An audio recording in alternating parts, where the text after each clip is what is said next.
The most feared man on the frontier chose the woman no one saw coming, and what happened next tore Black Hollow apart. Rhett Calloway had survived grizzlies, blizzards, and 10 years alone in the high timber. Every wealthy, beautiful woman in the settlement wanted him. He wanted none of them. Then a storm came down from the mountains, and a heavy-set woman with cracked boots and a stubborn jaw worked beside him in the dark for 6 hours straight without asking for a single thing. That was the beginning. And when he finally said her name in front of the whole town, nothing in Black Hollow was ever the same again. If this story already has its hooks in you, hit that like button, drop your city in the comments, and follow along. I want to see how far this one travels. The elk had been dead for 2 days before Rhett Calloway found it. He came across the carcass on the north slope of Harrow Ridge, half buried in a January snowdrift, its belly torn open by something that had moved on before finishing the job. Rhett crouched beside it for a long moment, scanning the tree line out of habit. The pine stood still. Nothing moved. He read the tracks in the snow, mountain lion, 3 days old at least, traveling east, then stood, adjusted the rifle across his shoulder, and continued his morning circuit without giving the dead animal another thought. That was how Rhett Calloway moved through the world, calm, observant, unbothered by things he couldn't change. He was 34 years old and built like the timber he felled, wide through the shoulders, thick in the neck, with hands that had been calloused so long the rough skin felt natural as bark. His beard had grown out over the winter into something full and dark, with threads of early gray at the jaw. His eyes were a washed-out gray-green, the kind of color that seemed to absorb whatever light was available and give nothing back. Women in Black Hollow had spent considerable time describing those eyes to each other in flattering terms. Rhett was largely unaware of this, and would not have cared if he'd known. He had come to the high timberlands above Black Hollow 11 years ago, arriving with a mule, a set of trapping tools, a crosscut saw, and very little else.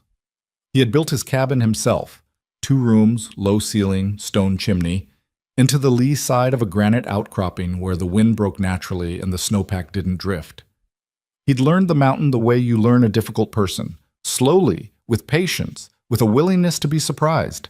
He knew where the deer bedded in cold snaps, where the creek ran shallow enough to ford even in spring melt, which draws channeled avalanche debris and which didn't. He knew his stretch of the high country better than anyone else alive, and that knowledge was the closest thing to wealth he'd ever owned. Black Hollow itself sat in the broad valley below, maybe 6 miles of switchback trail from Rhett's door. It was a working settlement, not a town in any formal sense, not yet, though some of the more ambitious residents were already talking about incorporation, about a proper courthouse, about petitioning the territorial authority for a land charter.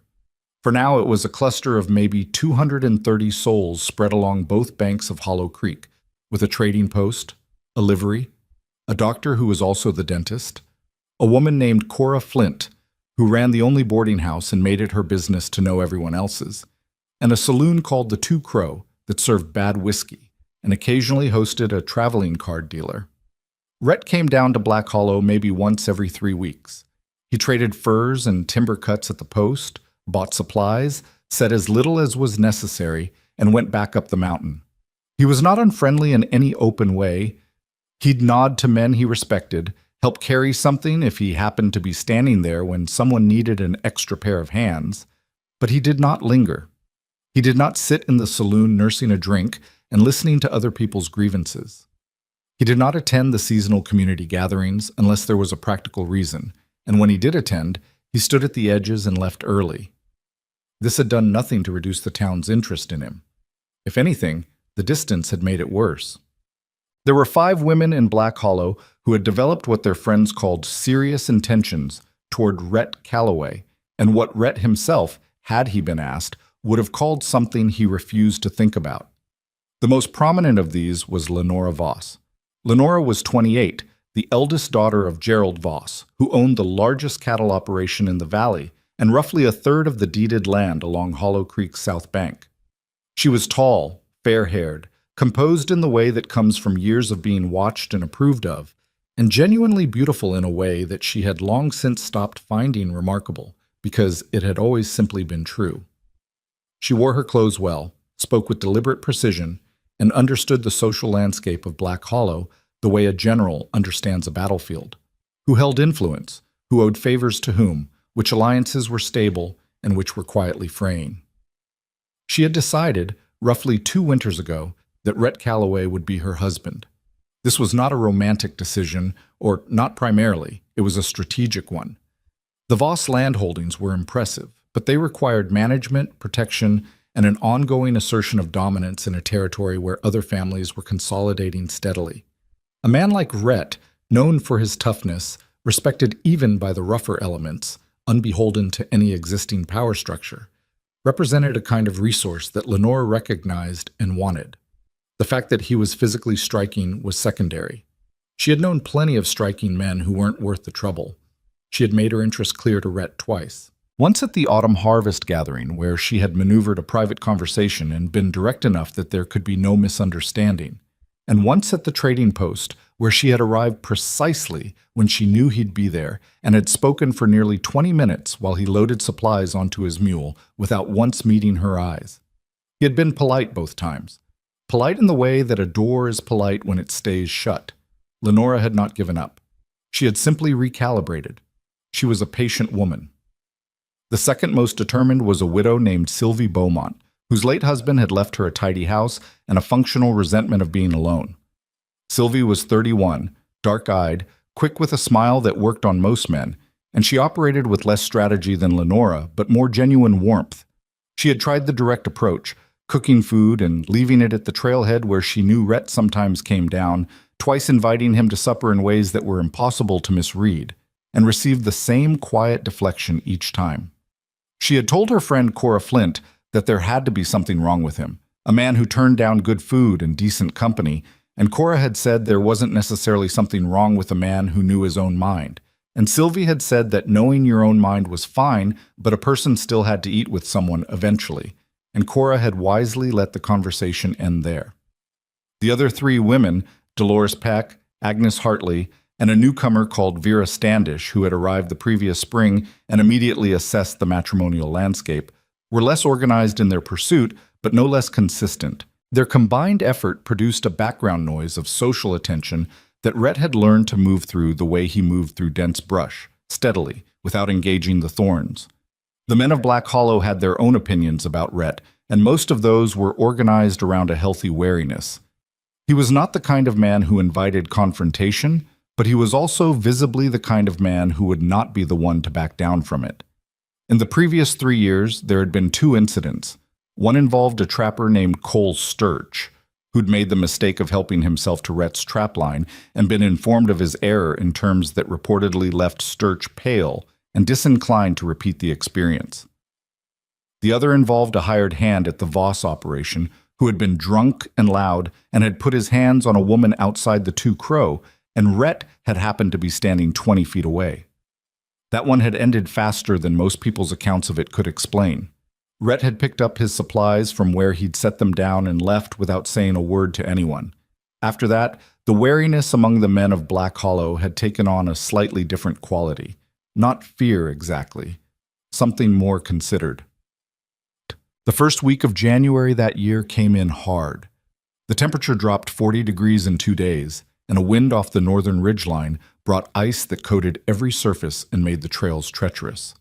Rhett spent 3 days reinforcing the cabin's south wall, where the chinking had cracked and tending to his 2 horses, who were restless in the cold. He ran his trapline on the 4th morning and found 3 pine marten and a fox, skinned them in the barn with the efficient speed of long practice, and stretched the hides. In the afternoon, he split wood until his shoulders ached and the woodpile stood head high against the east wall. It was on the 5th day that he came down the mountain. He needed salt and lamp oil and a new draw knife, and one of the horses had thrown a shoe that needed professional attention. He came down in the mid-morning, the trail icy enough that he walked leading both horses rather than riding, picking his footing with care. Black Hollow was busy in a way that seemed slightly off to him. More people moving between buildings than usual for a cold morning, more gathered conversation near the trading post steps. He registered it without processing it as he tied the horses at the livery and spoke to the farrier about the shoe. It was the farrier, a deliberate man named Ord Purcell, who mentioned it while he was working the bellows. You hear about the family that got in yesterday? No, Rhett said. Come down from the North Pass. Mother and 2 kids and a younger brother, hurt bad. Got caught in that cold snap 2 nights ago on the high road. Ord paused, pumping the bellows with steady strokes. They're at Cora Flint's place. Brother's got a bad leg. Frostbite or worse, Doc Hensley's been in twice. Mother's in rough shape, too. Rhett said nothing. People are saying the older sister is the one who got them through, Ord said. Carried the brother something like 4 miles in the dark. Big woman, heavy set. People are already making noise about it. He said the last part carefully, with the neutrality of someone flagging information without editorializing. Rhett looked at the horse's hoof. She get them all through? All 4 of them, yeah. Then she did the job, Rhett said, and that was the end of the conversation. He saw her for the first time an hour later. He had been at the trading post, collecting his salt and oil and watching the proprietor, a nervous, fast-talking man named Dub Harrowell, search the wrong shelf for the draw knife, when the door opened and a woman came in from the cold. She was not what Black Hollow would have called conventionally striking, and Rhett had the immediate sense that she knew this and had long since stopped letting it slow her down. She was broad-shouldered, heavy-set, with a roundness through her middle and hips that her worn wool coat did not conceal and clearly had not tried to. Her face was wide-boned, strong at the jaw, with dark eyes that moved around the store with the quick, assessing quality of someone making decisions. Her boots were cracked at the left toe. Her coat had a mended tear at the left cuff. Her dark hair was pulled back with a piece of cord that was not particularly doing its job. She looked exhausted. Not the soft exhaustion of someone who'd had a hard night, but the deep bone tiredness of someone who had been operating past their limits for longer than was reasonable and had not yet found a place to stop. She went straight to Dub. I need to know about work, she said. Anything. I can do what's needed.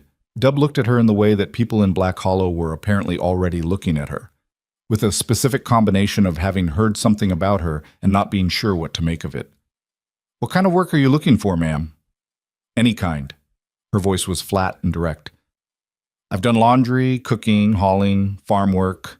I can handle livestock. I learn fast. Don't know of anything right now, Dub said. She nodded once, no visible disappointment, and said, If you hear of something, I'm at the Flint boarding house. Mara Whitlock. She said it like she was filing a report. Then she turned to go. Rhett was standing 6 feet away, holding a jar of lamp oil, watching this without any attempt to pretend he wasn't. When she turned, she met his eyes directly. Not with shyness, not with any particular reaction to being observed, and then she walked out the door. Dub found the draw knife on the right shelf about 30 seconds later.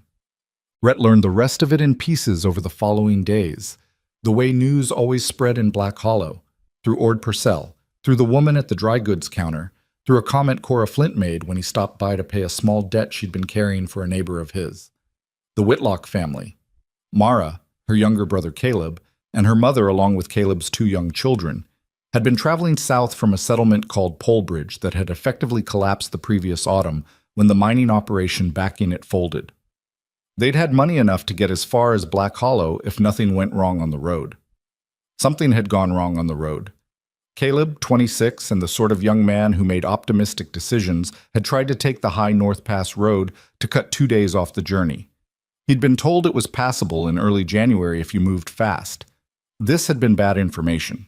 The cold snap that descended on the second night had been severe enough that even experienced travelers had struggled, and Caleb had no particular experience with high mountain travel in winter. He'd fallen on an icy section of trail, badly, landing wrong on his right leg, and what followed was 4 miles of Mara carrying or near carrying her brother through temperatures that were trying to kill everyone, with her mother managing the 2 children and the frightened horse.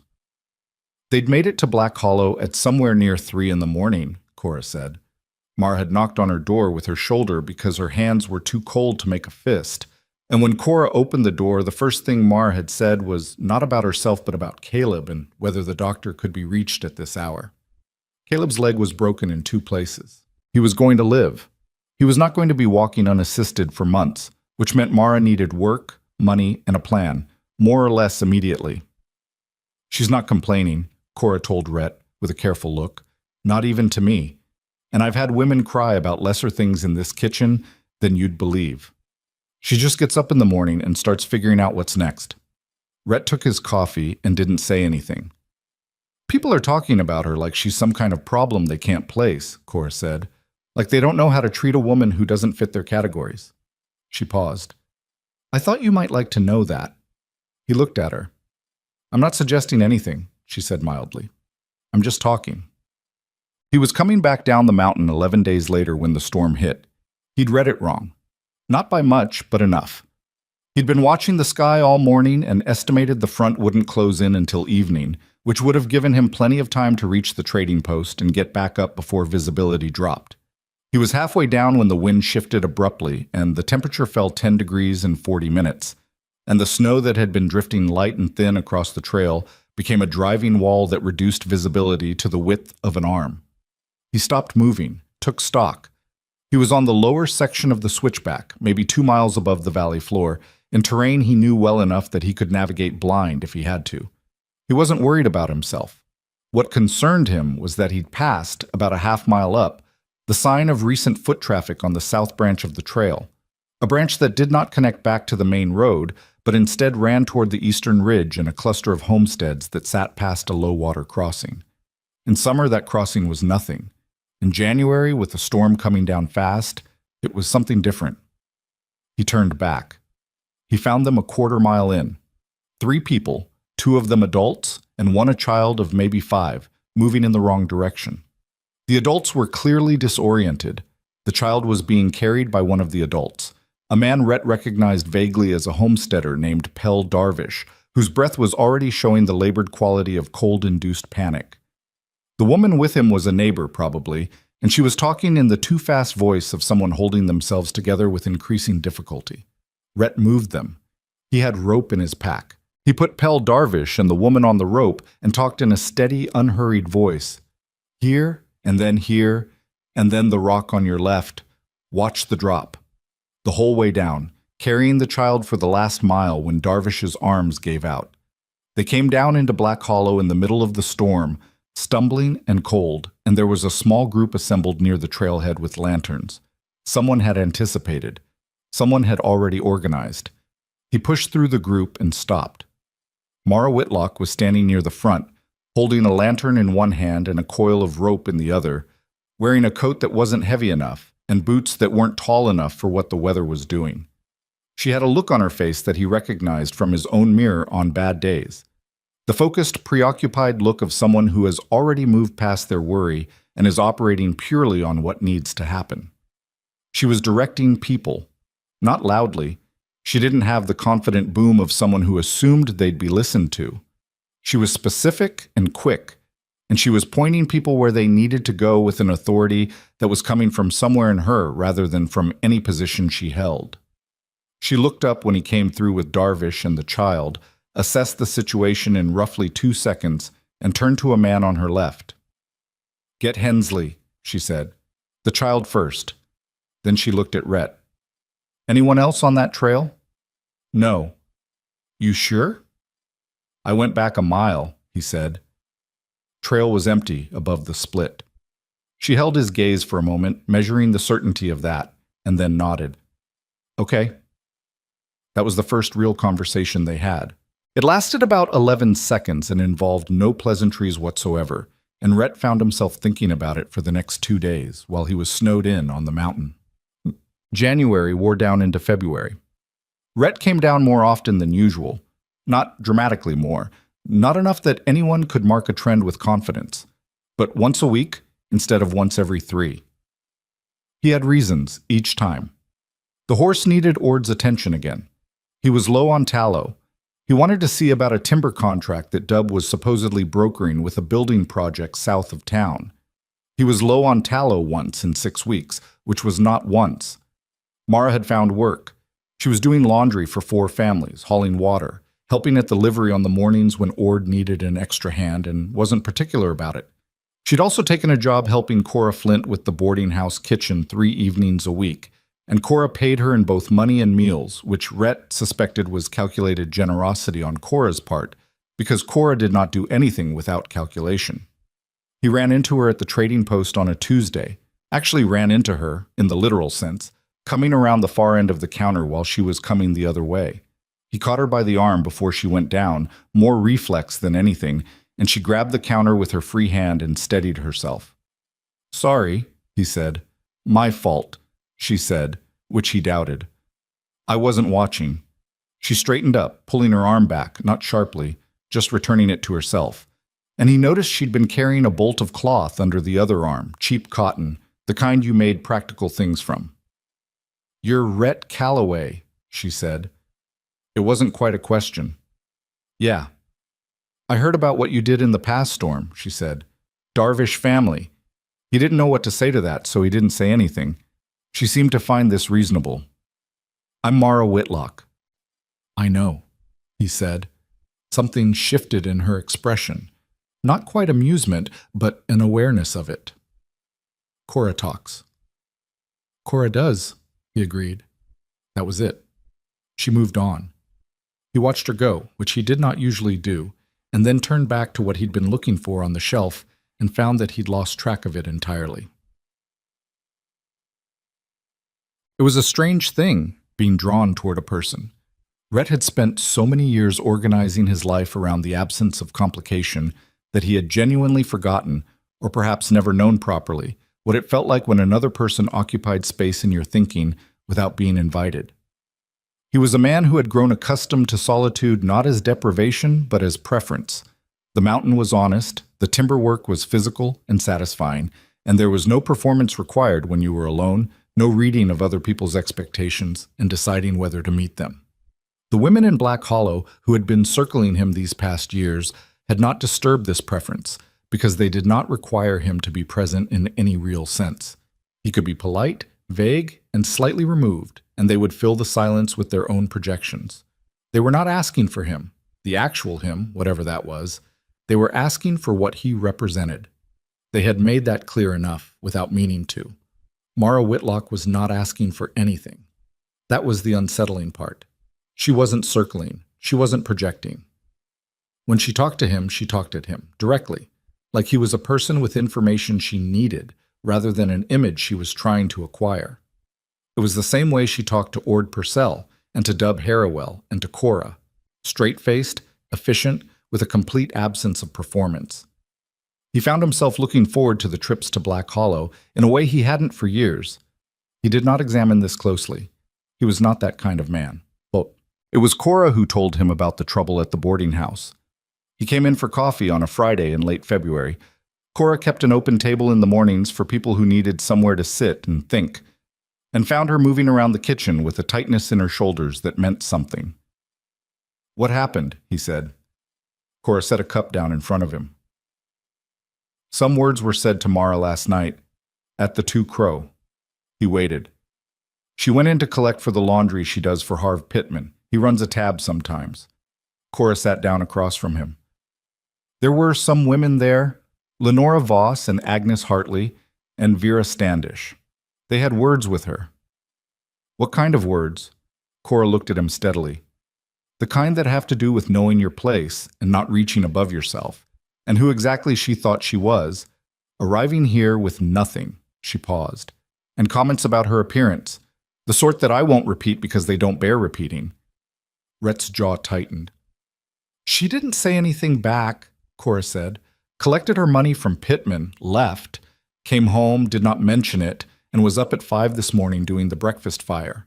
She looked at her coffee. "I thought you ought to know." He didn't ask why she thought he ought to know. He already understood. "She's not going to tell you herself," Cora added. "You need to know that. She's not going to ask for anything from anyone. It's how she's built." "I figured," he said. "What you do about it is your business," Cora said. "I'm not suggesting a thing." He drank his coffee. He sat for a while in the kitchen, listening to the sound of the boarding house coming awake around him, footsteps on the floor above, the creak of the front door, a voice in the front room he didn't recognize. He was still sitting there when Mara came through from the front hallway, stopped when she saw him, and said, "Morning." With the same complete even-handedness, she said everything. Morning, he said. She went to pour herself coffee and stood at the counter drinking it, and the three of them were quiet for a moment, Cora, Mara, and Rhett, in the particular way that people are quiet when they're all thinking about the same thing and none of them is going to name it. The Darvish family asked after you, Rhett said, which was true. Mara looked at him. How are they doing? Good. Their roof took some damage in the storm. They're managing. She nodded. Then, you've been coming down the mountain more. He met her eyes. Supply needs. She looked at him for a moment with the measuring quality he was starting to recognize. Not aggressive, just honest. The look of someone who wasn't going to insult either of them by pretending to believe something neither of them believed. She said. It wasn't agreement or disagreement. It was just a sound that acknowledged something without naming it. He finished his coffee. He put on his coat. He was almost to the door when she said, without looking up from her cup, There's a weak section on the East Ridge Trail, about half a mile before it meets the main switchback. The ice has been coming up from below, not down from above. It'll look solid, but it won't hold weight the same way. He stopped. Ord mentioned you come that way sometimes, she said. I noticed it when I took the Darvish family some food last week. He turned around slowly. She was looking at him now. You took food to the Darvish place, he said. They had a rough time of it in the storm. He stood there for a moment. Outside, the morning was still gray and very cold, and through Cora's kitchen window, the peaks of the high country were white and distant above the valley. Thank you, he said, for telling me. Watch the ice, she said, and she went back to her coffee. But he watched the ice. He watched it for the whole half mile and found it exactly where she'd said, a section where the frost heaving had disrupted the surface in ways the eye could miss, and he picked his way across it carefully, both hands free. And he thought, on the way up, about a woman who had nothing. No particular position in Black Hollow, no family influence, no claim to anyone's attention, who had made a trip to a homestead through January cold to bring food to a family she barely knew, and had paid enough attention on the way back to notice a dangerous section of trail and to remember that a man she'd spoken to twice might use it. Most people didn't notice things. They moved through the world in the fog of their own concerns and saw only what directly touched their lives. He had spent 11 years on this mountain selecting for people who were worth the paying of attention. He had found very few. He got back to the cabin in the afternoon, put the horses up, and started a fire. He stood by the stove for a while, letting the heat come into his hands, thinking about nothing in particular, and knowing, in the honest way he was honest with himself when no one was watching, that he was thinking about everything in particular. March came in mild and deceptive. The days lengthened. The creek started to run clearer. People came out of their winter comportment and began to circulate more. And with the circulation came the normal machinery of Black Hollow's social structure. The gossip, the alliances, the ongoing assessment of who was rising and who was falling in the community's estimation. Rhett noticed, with a cold clarity that he chose not to feel too much at once, that Mara Whitlock was being managed. It wasn't anything overt, not yet, but the work that had been available to her in January had quietly contracted. Families who had been using her laundry services found reasons to handle it themselves or to give the work to someone else. The 2 days a week she had been helping at the dry goods counter had evaporated after Dub Harrowell had a conversation Rhett hadn't witnessed but could reconstruct from the parts he knew. The pressure was coming from the Voss orbit, Lenora's people, or the people who owed the Voss family enough to move when asked. He watched this happening and felt the particular cold anger of a man who has spent years refusing to participate in other people's business and is discovering that there is a cost to that refusal. He went to see Lenora Voss, not to challenge her, not yet, just to be honest, because he owed her at least that much, and because he was constitutionally incapable of letting something move under the surface when bringing it up into the open would cost him nothing but comfort. He found her at the Voss house on a Thursday afternoon, in the parlor with Agnes Hartley and a third woman he didn't recognize. She came out onto the porch when told he was there, and her expression told him everything. She already knew why he'd come, and she had prepared herself for it, and beneath the composure there was genuine anger and genuine hurt, and he had the decency to acknowledge that to himself even while knowing it didn't change anything. I wanted to tell you straight, he said. not let you hear it from someone else or figure it out later. I'm sorry if I wasn't clear before. That was my fault." Lenora looked at him for a long time. Behind her, through the window, he could see Agnes Hartley very carefully not looking in their direction. "She's nobody," Lenora said. Her voice was controlled but not quite even. "You understand that? She arrived here with nothing. She has no standing, no family, no—" "She walked 4 miles in the dark carrying her brother," Rhett said. "She got his whole family through. That's one night. I know what I'm saying." The anger in Lenora's face shifted into something harder and quieter. "You're going to embarrass yourself," she said, "and embarrass her. People won't let this be." "They rarely do," he said. He put his hat back on. "I am sorry, Lenora. I mean that." She didn't say anything else. He went down the porch steps and across the frozen yard and didn't look back. And behind him, the Voss house was very still. The town's annual gathering was set for the third Saturday in March, a pre-spring event that had become traditional in Black Hollow, held in the wide flat area behind the livery where, in warmer months, they sometimes held horse races. People came from the outlying homesteads, tables were set up, there was food and music, and the natural reorganization of a community after a long winter. It was the central social event of the year, and everyone attended. Rhett had, in previous years, shown up for exactly as long as politeness required and left. He had no interest in the social machinery of it, the careful seating arrangements, the implied meanings in who talked to whom, the ongoing competition for visible status that the gathering existed partly to referee. But he had decided, with the particular stubbornness of a man who has finally stopped lying to himself, that this year he was going to stay. He came down from the mountain the day before and stayed at the Two Crow, the back room they kept for travelers, nothing special, a bunk and a wash basin.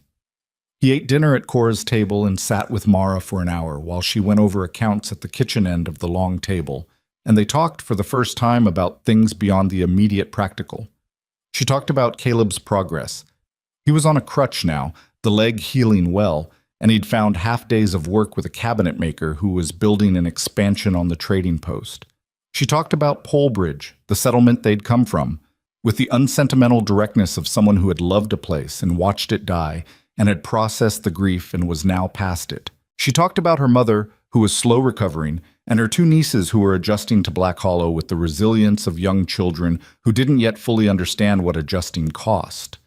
He talked, more than he usually did, about the mountain, about what it looked like from the high ridge in clear weather, the sweep of it, the sense of standing at an altitude where the whole landscape became comprehensible. He talked about the elk migration patterns and the way the timber grew different on north-facing versus south-facing slopes. He talked about winters up there, in the way that you can only talk to someone who will not romanticize it, the actual work of it, the failures, the things that had nearly gone wrong. She listened without interrupting, which he was realizing was a gift. Not because she was quiet by nature, she wasn't. She was direct and spoke her mind, but because she was genuinely curious about what he was telling her, and it showed. "You ever think about coming down?" she asked. Not pushing, just asking. "For what?" he said. She thought about it. "Permanence, maybe. Company?" "I have company," he said, and then realized that was a strange thing to say given that they were having this conversation and what it meant. She looked at him for a moment with those dark, assessing eyes. "You do now," she said. Then she went back to her accounts, and he looked at the ceiling of Cora's kitchen for a while, and the fire in the iron stove ticked and settled, and it was the most comfortable hour Rhett Calloway had spent in a very long time. He ticked. The morning of the gathering was clear and cold and bright. He dressed without any particular drama about it. He had one good shirt, dark flannel, unpatched, and his cleanest trousers, and his boots, which he'd taken the time to condition the night before. He looked at himself in the wash basin mirror for about 3 seconds, registered that he looked more or less like himself, and went downstairs. Mara was already up and dressed in a dark dress with a collar, practical rather than fancy, and her hair was done more carefully than usual, though the cord she was using to hold it was the same one she always used. She looked up when he came down. "Morning," she said. Morning, he said. There was a pause. He was aware of Cora in the kitchen behind the door, not present, but present. Walk over together? He said. She looked at him, not calculating, just taking in the meaning of it, the social weight of it, what would be seen and what would be said. Yeah, she said. They walked over together. The crowd was already assembled when they came around the corner of the livery, and he watched the adjustments move through it like a wave. The turning of heads, the shift in posture, the conversations that paused. He kept his eyes forward. Mara kept hers forward too, and he noticed she had raised her chin slightly, not defiantly, just to the elevation of a person who is going to move through a thing rather than around it. The day unfolded. There was food and there was music, a fiddle and a guitar that played serviceable, if not expert music, and people gathered and dispersed and regathered in the organic way of community events. Rhett stayed close to Mara without making it obvious, and she didn't seem to require it anyway. She spoke to the people who spoke to her, engaged with Cora and with the Darvish family and with Ord Purcell's wife, and moved through the social landscape of the event with more ease than the ease he suspected she felt. He saw Lenora Voss watching from across the crowd. He met her gaze and held it briefly, not with hostility, and looked away. It was Sylvie Beaumont who got to the point first, as she often did. She came over mid-afternoon with the specific energy of someone who had decided to say the uncomfortable thing rather than keep carrying it, and she spoke to Rhett while Mara was a few feet away talking to Ord's wife. You've made a choice, Sylvie said. Her voice was low and without particular drama. I have, he said. People are going to make it difficult. He looked at her. People make most things difficult. She studied his face. I want you to know I'm not one of those people, she said. I'm not going to pretend I'm not disappointed because I'd be lying, but it's not her fault and I'm not going to behave like it is. She paused. I thought you should know that. I appreciate it, Sylvie, he said. And he meant it. She gave him a small, real smile and walked away, and he watched her go with the specific respect you have for people who choose grace over grievance. Later in the afternoon, the crowd had grown denser, the food had been largely consumed, and someone had brought out a fiddle that knew what it was doing. People were dancing, not formal dancing, just the loose, improvisational kind that happens when music is playing and people have been standing in the cold long enough to want to move. He found himself standing next to Mara at the edge of it. Do you dance? He asked. She looked at him sideways. Not in front of people. Nobody's watching. She looked out at the crowd, which very evidently had at least a third of its members throwing occasional glances in their direction. That's the worst thing you've ever said. He laughed. He was surprised by how much he laughed. Not a polite sound, but a real one, and she looked at him when he did it with a kind of startled pleasure, like she hadn't expected to cause it, and was glad she had.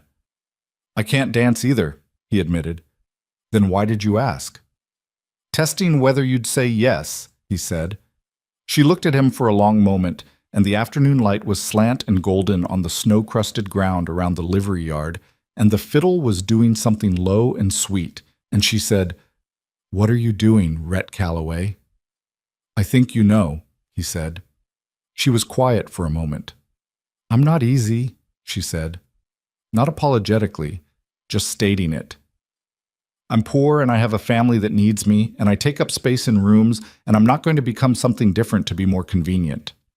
I know, he said. You've been watched and wanted by every woman in this valley, and you could have your pick. I know that too. She looked at him. So what are you doing? Trying to be clear, he said, because I don't do this and I'm not any good at it, and I don't want to be unclear about it. The fiddle moved into something faster. Around them, Black Hollow's people danced and talked and ate and gossiped and lived, and Mara Whitlock stood in her practical dress with her inadequate cord holding her hair and looked at Rhett Calloway with the full dark weight of her attention, and he stood in it without flinching. Okay, she said at last. Okay? Okay, she said again.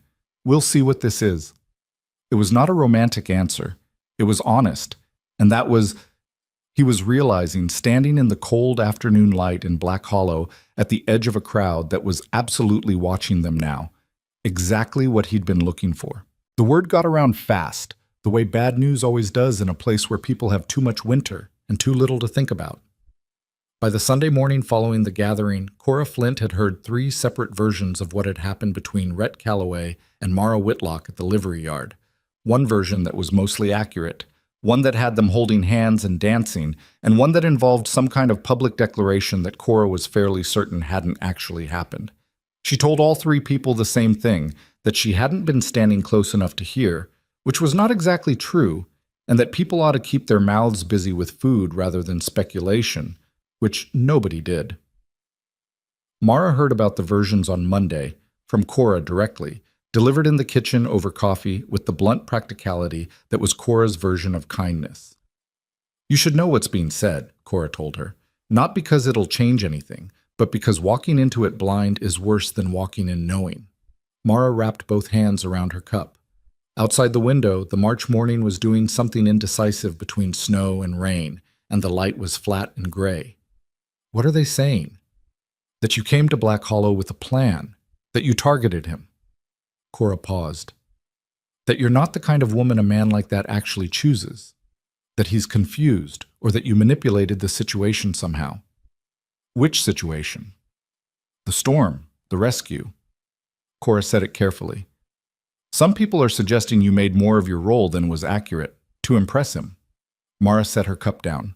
She didn't say anything for a moment, and Cora watched her with the attention of someone who knows when to let silence sit. Who's saying it? Mara said. Does it matter? Mara looked up. It matters to me.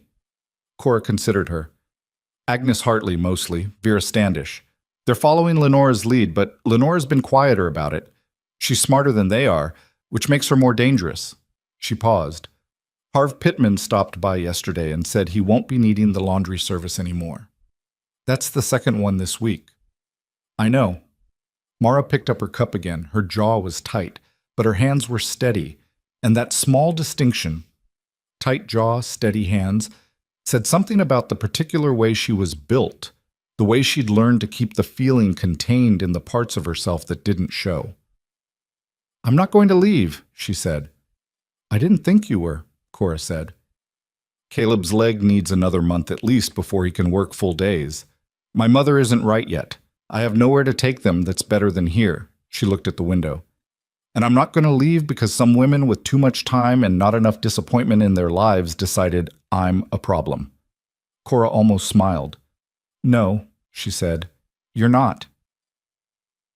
Bitsum. Rhett came down the mountain on Wednesday. He had spent the 2 days following the gathering doing what he always did when something was turning over in his mind, working until his body was tired enough that his thoughts slowed to something manageable.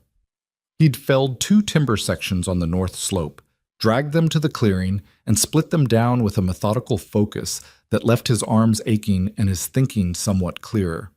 What he'd told Mara at the gathering had been true. He wasn't any good at this. He'd been alone long enough that the ordinary movements of getting close to another person, the pacing of it, the navigation of what to say and when to say it, the management of the gap between what you felt and what was appropriate to act on, had grown unfamiliar in ways he was only now discovering. He felt the unfamiliarity like a badly healed joint, something that worked but not quite the way it once had. He came into Black Hollow and went to Cora's, and Mara was in the kitchen when he arrived, sitting at the table going through a small notebook where she kept her accounts. She looked up when he came through the door and said, "Morning," without ceremony, and he set it back and poured himself coffee from the pot on the stove and sat down at the table's far end. They sat in that shared quiet for a few minutes. It was a quality of quiet that Rhett had not experienced with another person in a long time. Not the silence of 2 people with nothing to say, but the silence of 2 people who had enough to say that neither wanted to rush it. Cora told me, he said eventually. Mara didn't look up from her notebook. Which part? The work drying up, what Agnes Hartley is saying. He paused. Pittman. She made a mark in the notebook. It's not surprising. It's not right. No, she agreed, but those 2 things coexist all the time. She looked up then, and her eyes were direct and a little tired. I don't need you to fix it. He had expected that. I know. I'm saying that plainly because I think you have the instinct to fix things, and I don't want you wading into something on my behalf that makes it worse. She held his gaze. I've been navigating difficult people my whole life. I know how to do it. You shouldn't have to. No, she said again, with the patience of a woman who has been told a long time what she shouldn't have to do while doing it anyway. But I do. And the best thing you can do right now is not go confront anyone about it and make me the woman who needed a man to defend her. He drank his coffee. He didn't like it, but he understood it, and he respected her enough to sit with the discomfort rather than act through it. What do you need then? He said. She looked at him for a moment. It was a real question, not rhetorical, not performance, and it seemed to land on her as something slightly unexpected, like she hadn't been asked it in a while, or possibly ever in quite that way. I need to find 2 more laundry clients to replace the ones I've lost, she said, and I need Caleb to stay off the leg for 3 more weeks without going crazy from the inactivity, which is proving harder than the leg. He can come up the mountain with me, Rhett said. Mara blinked. What? Not all the way up, but I've got timber work to measure and catalog in the lower sections. He can sit a horse well enough if the leg is set, and counting timber doesn't require walking much. He paused. Give him something to do that isn't staring at the ceiling of Cora's boarding house. She studied him for a long moment. Why would you do that? He looked at her steadily. Because you said what you needed, and one of them I can actually help with. The thing that moved through her face then was not easy to categorize. Not quite gratitude, not quite surprise, something more complicated than either. She went back to her notebook. I'll ask him, she said. He'd probably say yes. Probably, Rhett said. Caleb Whitlock was 26 and energetic in the frustrated way of a young man confined by injury, and he said yes before Mara had finished asking. He was smaller than Rhett had expected, lean, dark-haired like his sister, with Mara's same directness in his eyes and a jaw that hadn't fully grown into itself yet. His right leg was splinted from below the knee, and he moved on the crutch with the overconfident speed of someone who was tired of being careful. And when Rhett helped him mount the horse, he did it with gritted teeth and not a single word of complaint. They rode the lower trail together, and within the first hour Rhett had learned that Caleb Whitlock was the kind of person who filled silence with thought rather than noise. He asked questions when he had them, went quiet when he was taking something in, and didn't produce the restless social chatter that Rhett had learned to brace for in most company. He was his sister's brother. That was clear. She doesn't talk about herself much, Caleb said at one point, on the flat section where the trail ran along the creek's upper fork. I noticed, Rhett said. She's been doing it since we were kids, taking care of things and not making a sound about it. He was looking at the tree line, not at Rhett. Our dad left when I was 9. She was 13. She just took it over. Didn't ask to, didn't complain about it, just stepped in. He paused. Sometimes I think she doesn't know how to do anything for herself, like she forgot to leave room for it. Rhett let that sit. She likes you, Caleb said, which is not something she does easily. He finally looked at Rhett with a directness that was slightly more charged than his earlier questions. I'm not threatening you or anything. I'm just saying it because I think you should know how unusual it is. Rhett looked back at him. I know, he said. Caleb held his gaze a moment longer, then nodded, apparently satisfied, and turned back to the trees. The timber up here is remarkable, he said in a completely different tone. I've never been this high. They worked the lower sections until mid-afternoon, Caleb cataloging measurements from horseback while Rhett moved through the timber with a measuring rope. And it was the most companionable workday Rhett had spent on the mountain in years, which surprised him more than he would have admitted. The pressure on Mara didn't ease after that week.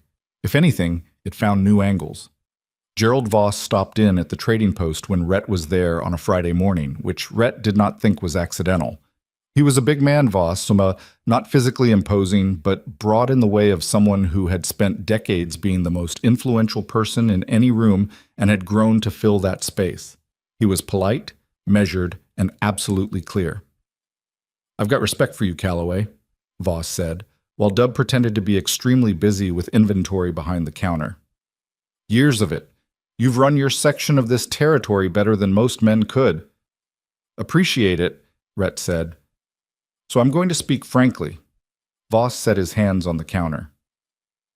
This woman, this Whitlock, She's a nobody. She has no roots here, no family standing, nothing invested in what we've built in this valley.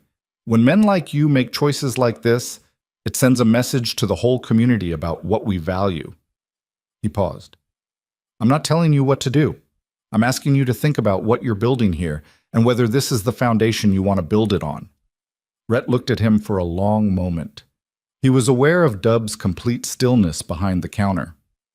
The foundation I want, he said, is my business.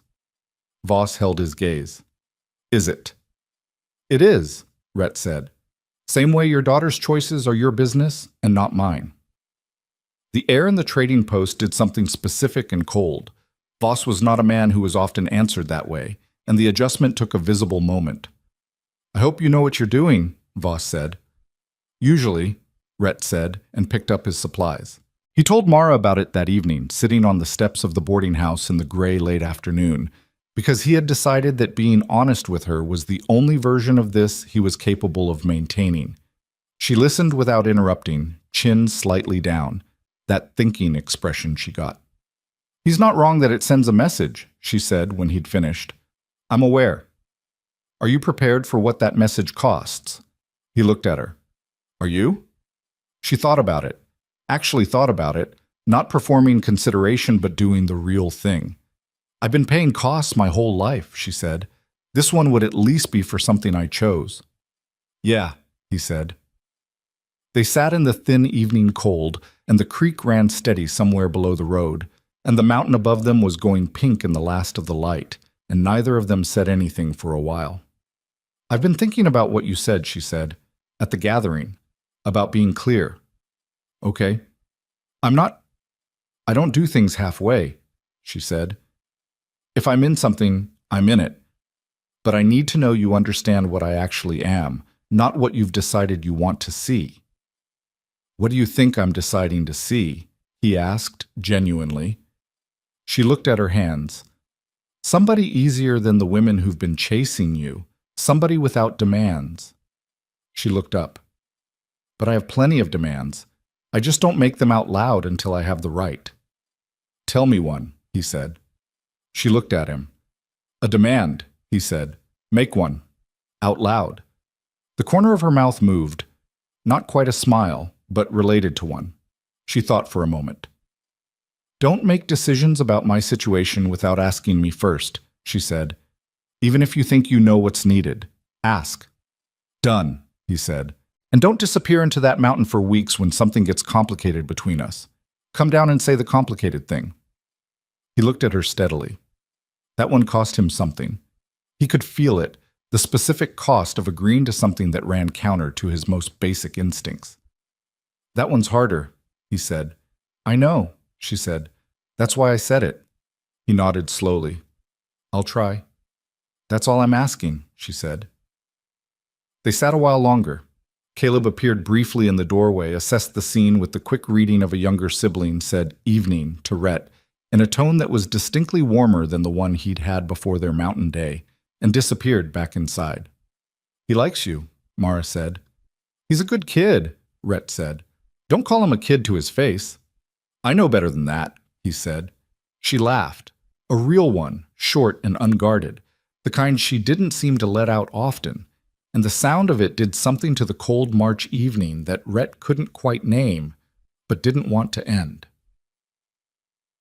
The town's management of the situation was settling into a specific shape by the second week of March, and the shape of it was exclusion rather than confrontation. Mara's laundry list had contracted to 3 clients. The evening work at Cora's kitchen covered the gap partly, and Cora had increased her hours without making a production of it, which Mara accepted without mentioning she knew what Cora was doing. She was picking up odd work where she could find it, a day helping Ord Purcell's wife with the heavy spring cleaning, 2 days assisting the doctor's wife when Hensley had a run of sick cases and needed someone to manage the house. She was not starving, she was not behind on what she owed Cora, but the margin was thin and she felt the thinness every morning when she opened her account notebook. What wore on her more than the money was the texture of how Black Hollow moved around her in public. The conversations that shifted when she came within range, the long looks that carried the specific weight of judgment that's been decided in advance. She was not a woman prone to self-pity, and she was not prone to it now, but she was human. And there is a particular kind of tiredness that comes from being assessed and found wanting by people who don't know you. She was coming back from a supply errand on a Thursday afternoon when Lenora Voss stepped out of the dry goods store ahead of her on the board sidewalk.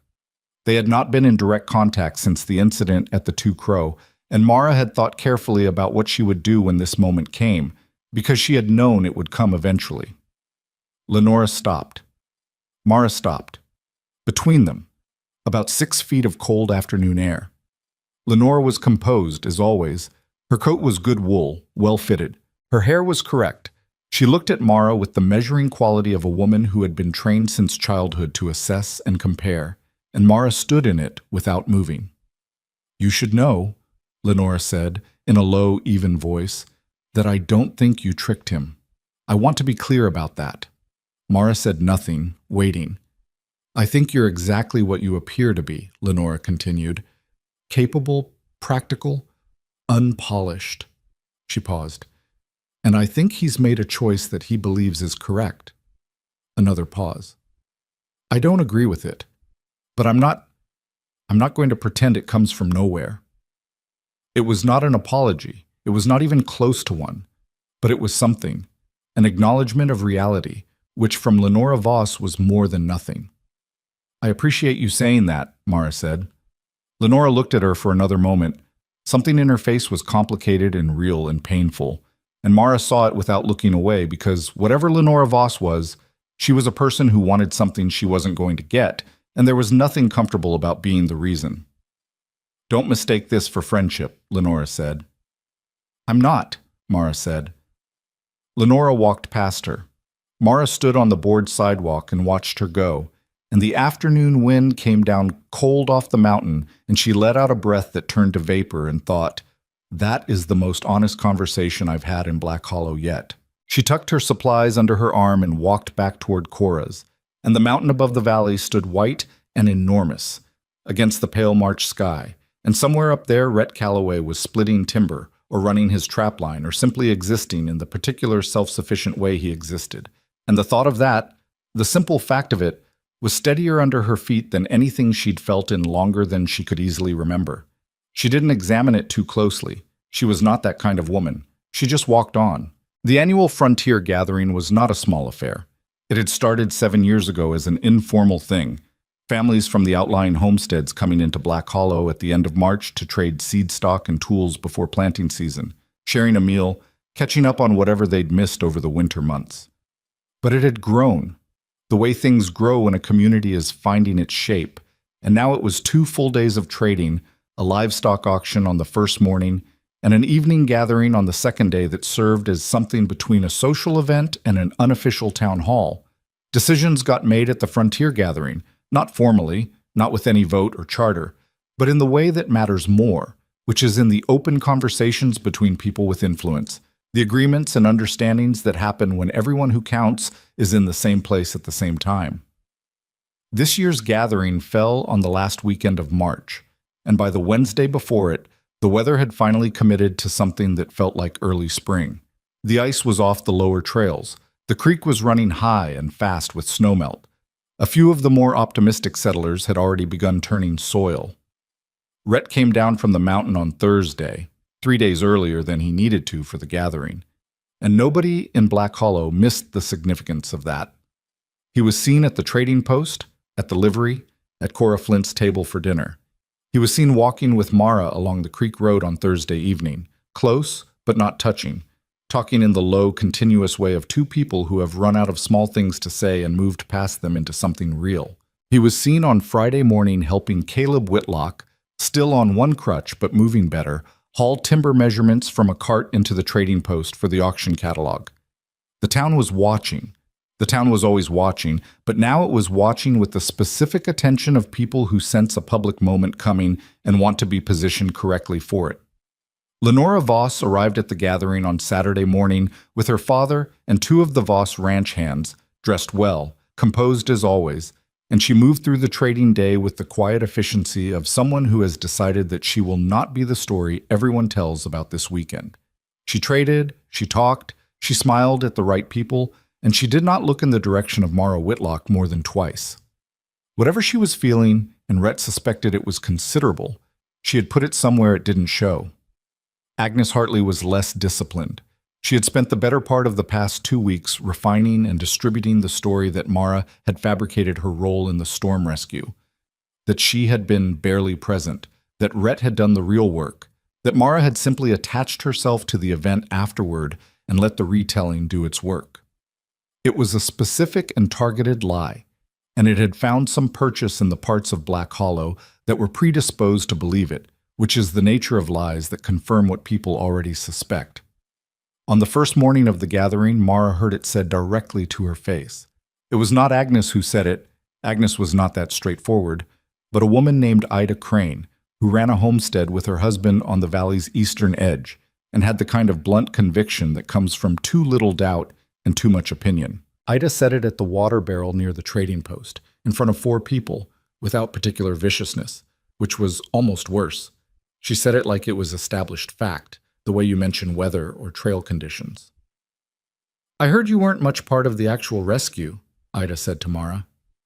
"That it was mostly Calloway." Mara looked at her. She had her water jug in both hands, and her expression was the one she got when she was deciding exactly how honest to be. "You heard wrong," she said. "That's not what some people are saying." "Some people weren't there," Mara said. "I was." "Well," Ida shrugged in the way that means I've said my piece and intend to keep believing it. "People saw what they saw." "The Darvish family saw what they saw too," Mara said evenly. "You could ask them." She walked away. She did not look back. Cora, who had been standing close enough to hear, caught up with her near the livery corner and touched her arm briefly, not to stop her, just to let her know she'd been witnessed, and Mara gave her a short nod and kept moving. Rhett heard about it from Ord Purcell an hour later. He had been at the livestock auction, only half attending, when Ord appeared beside him and relayed it in the understated way that Ord relayed everything. Rhett listened.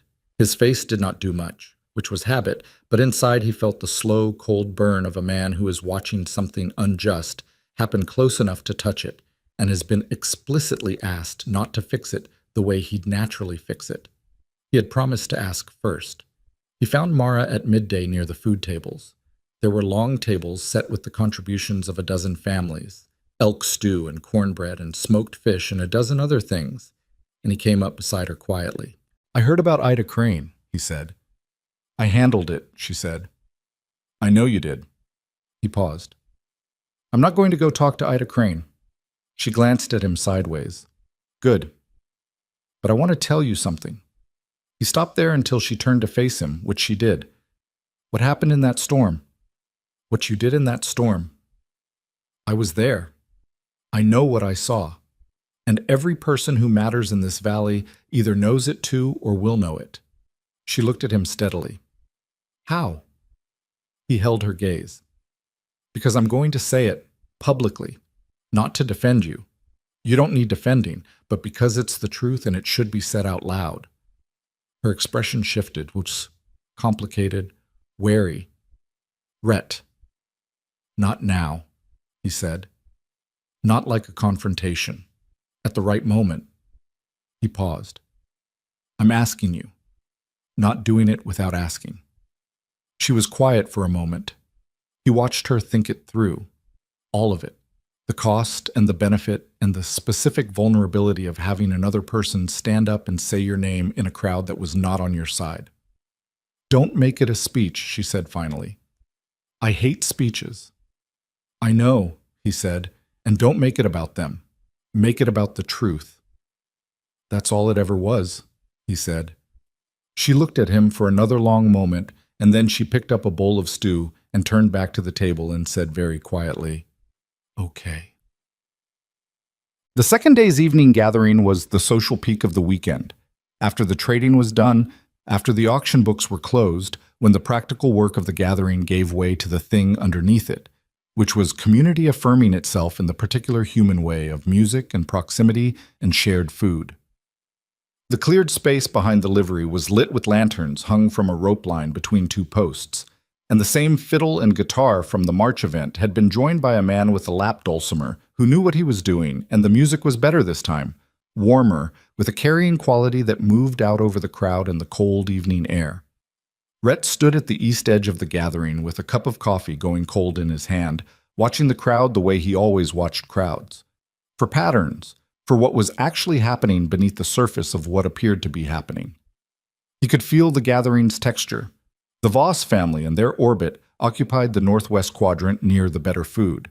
The outlying homesteaders clustered by family group, comfortable and loud, less invested in the valley politics and more interested in the music. The middle of the gathering, the people without strong allegiance, moved through and between, and their movement told its own story about how the current lay. Mara was near the south edge with Cora and Ord Purcell's wife, holding a cup of something hot, listening to the music with the still, absorbed quality she had when she was actually at rest rather than performing rest.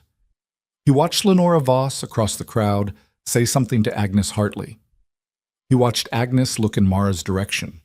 He watched the small machinery of it turn, the way it had been turning for weeks. He set down his coffee cup on the nearest flat surface. He crossed the gathering space.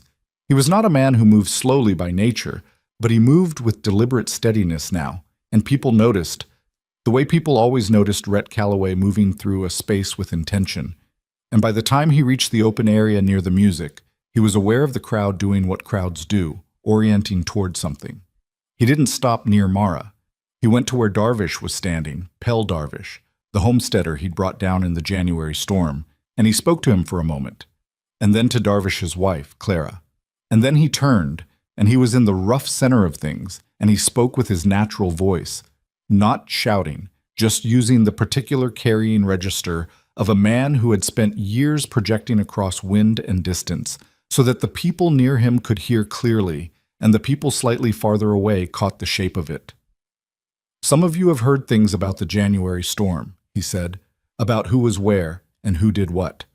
I want to correct the record." The music wound down unevenly as the players registered what was happening.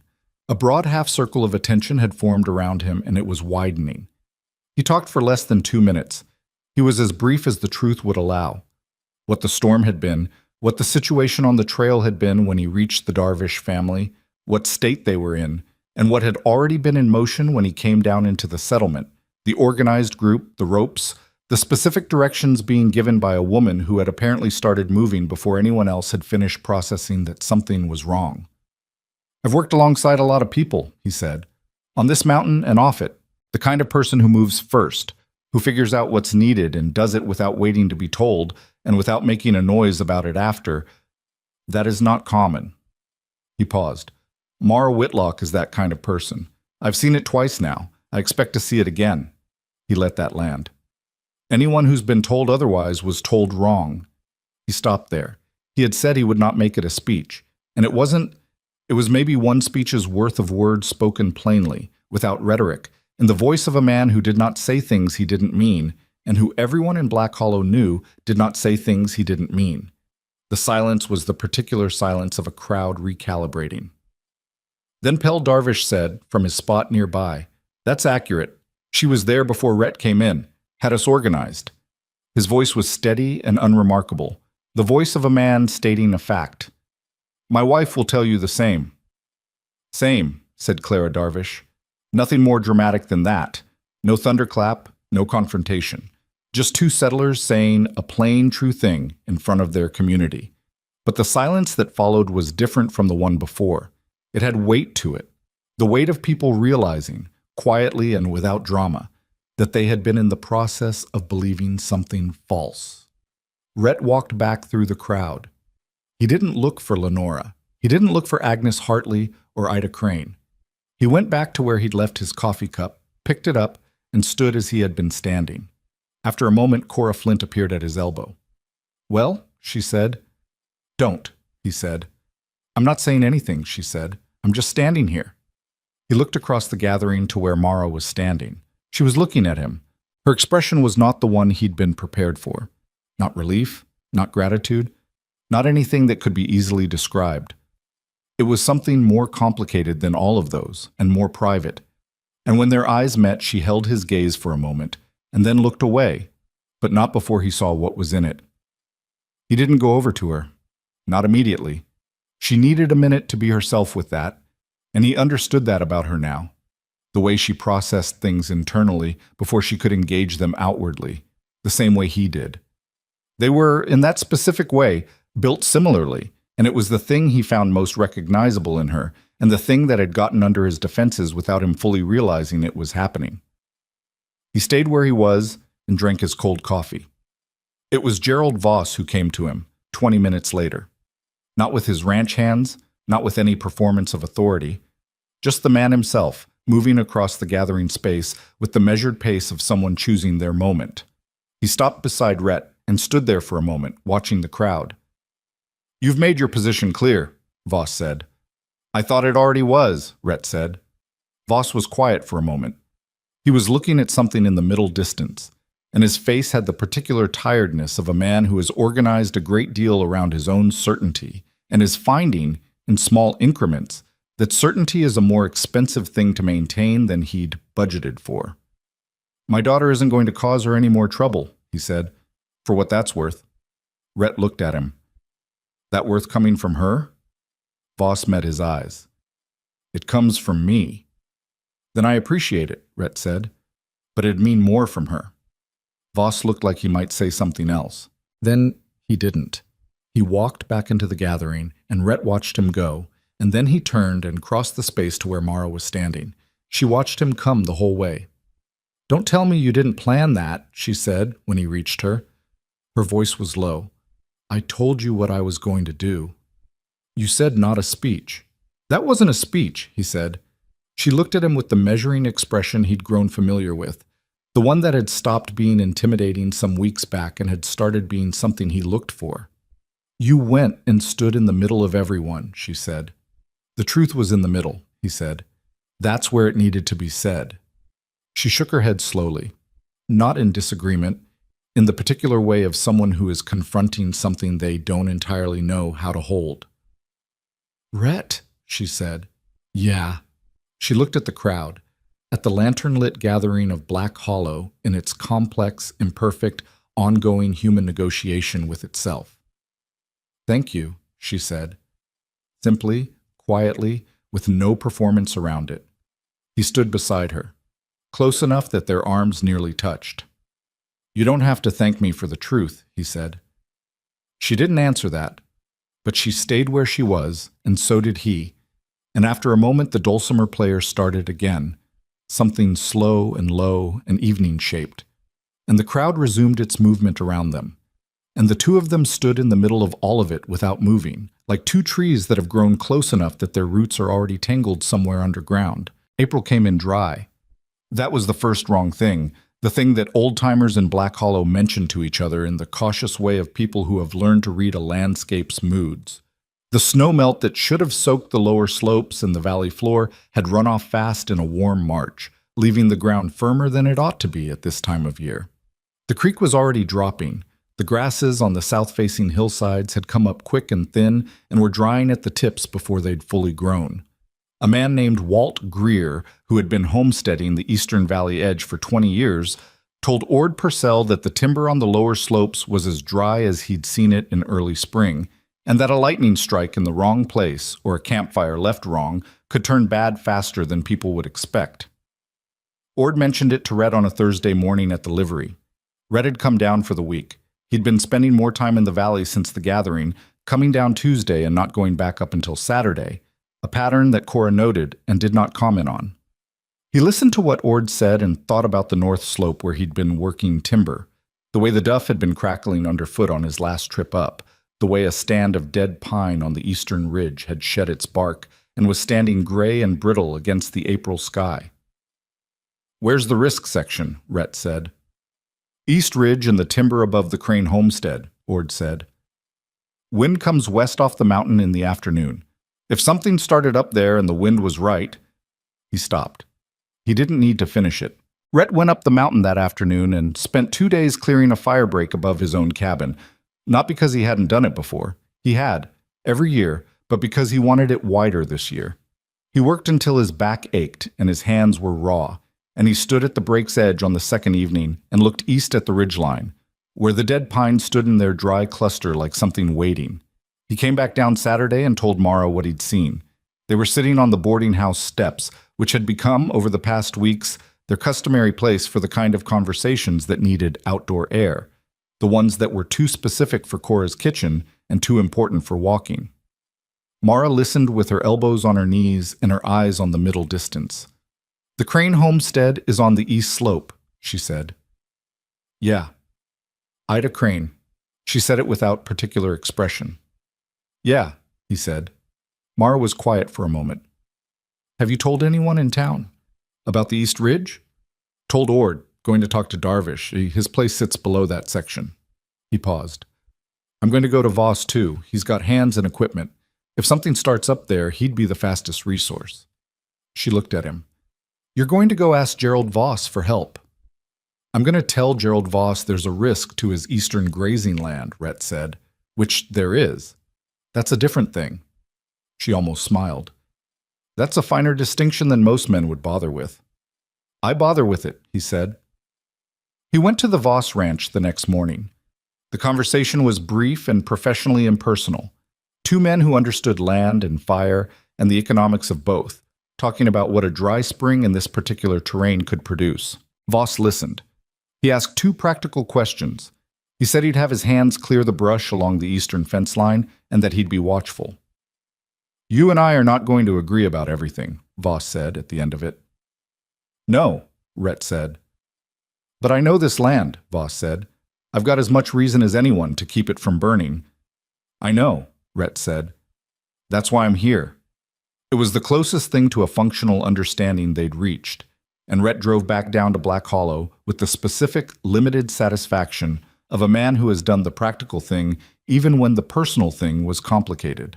Bam. The fire started on a Wednesday in the second week of April, at 3 in the afternoon, on the eastern ridge above the Crane homestead. Nobody saw exactly how it began. The most likely answer was a campfire left by a pair of hunters who'd been working the ridge that morning. There had been a fire ring found later, in a dry hollow below the dead pine stand, with ash that hadn't been properly extinguished. The wind off the mountain that afternoon was steady and westward, and the dead timber on that ridge went up with a speed that the people who witnessed it from the valley floor would describe for years afterward with a specific kind of horror. Not the slow creep of a manageable fire, but a full, fast, roaring expansion, a wall of orange and black smoke that climbed the sky in under 20 minutes and announced itself to the entire valley at once. Rhett was on the mountain's lower section, working alone, when he smelled it. He stopped moving. He read the smoke column, East Ridge, well-established, wind westward. He looked at the terrain between the fire's apparent origin and the valley settlements. He did the calculation in the way that men who have survived dangerous country do calculations, without sentiment and as fast as possible. He was on his horse and moving downslope within 4 minutes.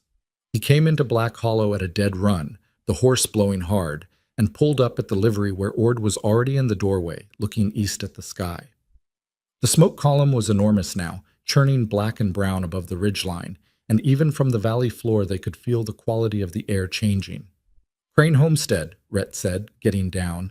"Darvish Place is in the path if the wind holds. East settlement families need to move west, now." He was already thinking in sections. "We need water teams on the creek road. The timber above Harv Pittman's place is dry enough to carry.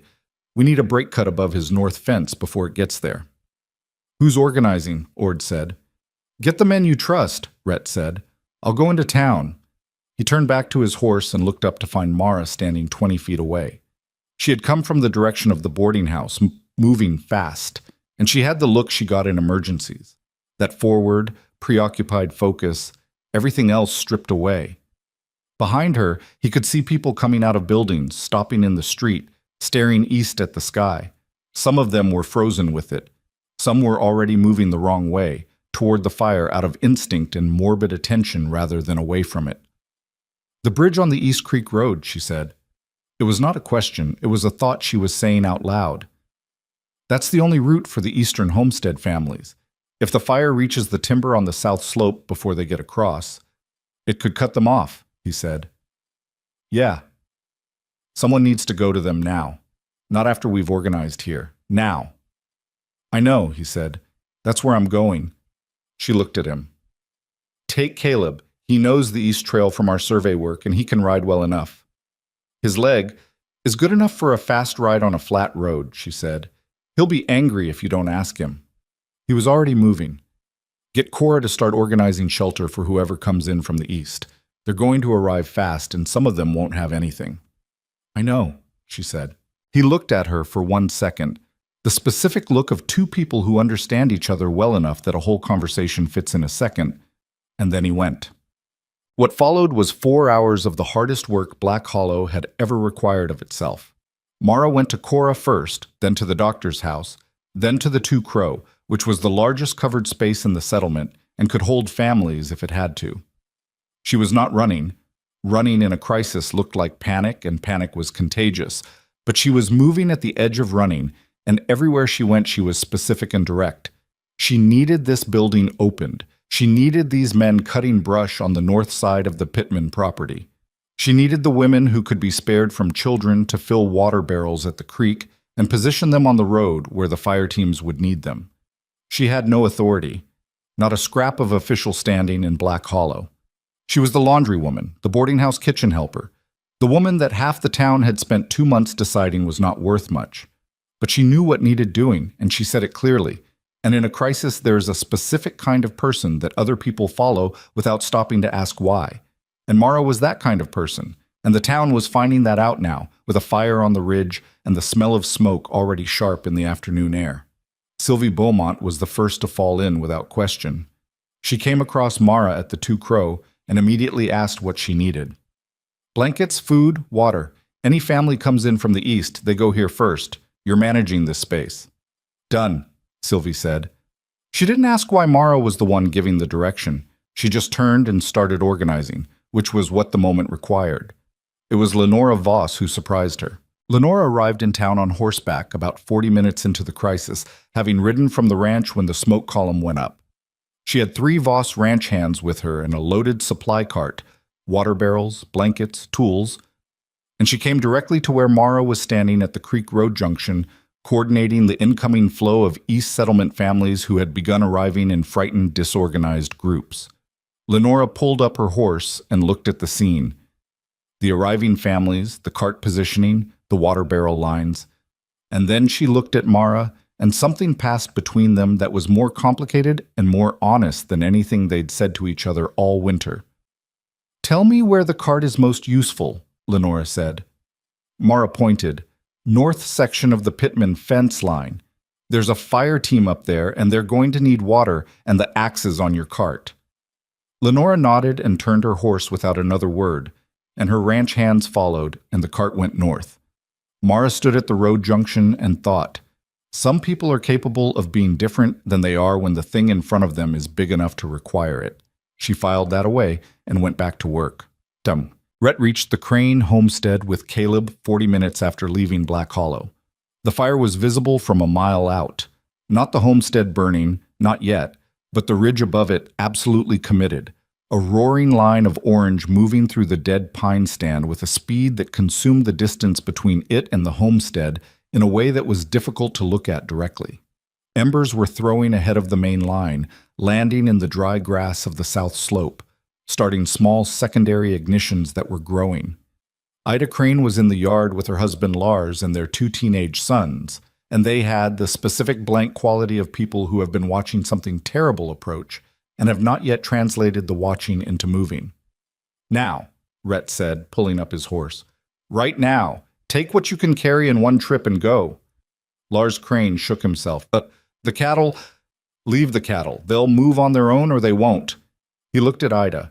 She was staring at the ridge with her hand over her mouth. Ida. He waited until she looked at him. Your family first. Everything else is replaceable. Move. She moved. He and Caleb got the Crane family onto the road in 7 minutes. Ida and Lars and the 2 sons and an elderly woman who turned out to be Lars's mother and who was small and quick and entirely calm, which was more than Rhett could say for the others. Caleb rode point on the road ahead of them, calling back about conditions, his splinted leg clearly aching but his face closed off against it, focused on the task. There were two other homestead families on the East Road, both already moving on their own. Rhett swept them up as he came back west, checking side trails, calling into tree lines for anyone who might have missed the alarm. He found a family of four, a couple with two young children, who had gotten off the main road trying to shortcut and ended up at a dead-end draw with the smoke now thick above them. The husband had the look of a man whose decisions had been wrong all afternoon and who knew it. East Draw loops back south, Rhett told him, already turning his horse to lead them out. Follow exactly where I go. Don't cut off the trail.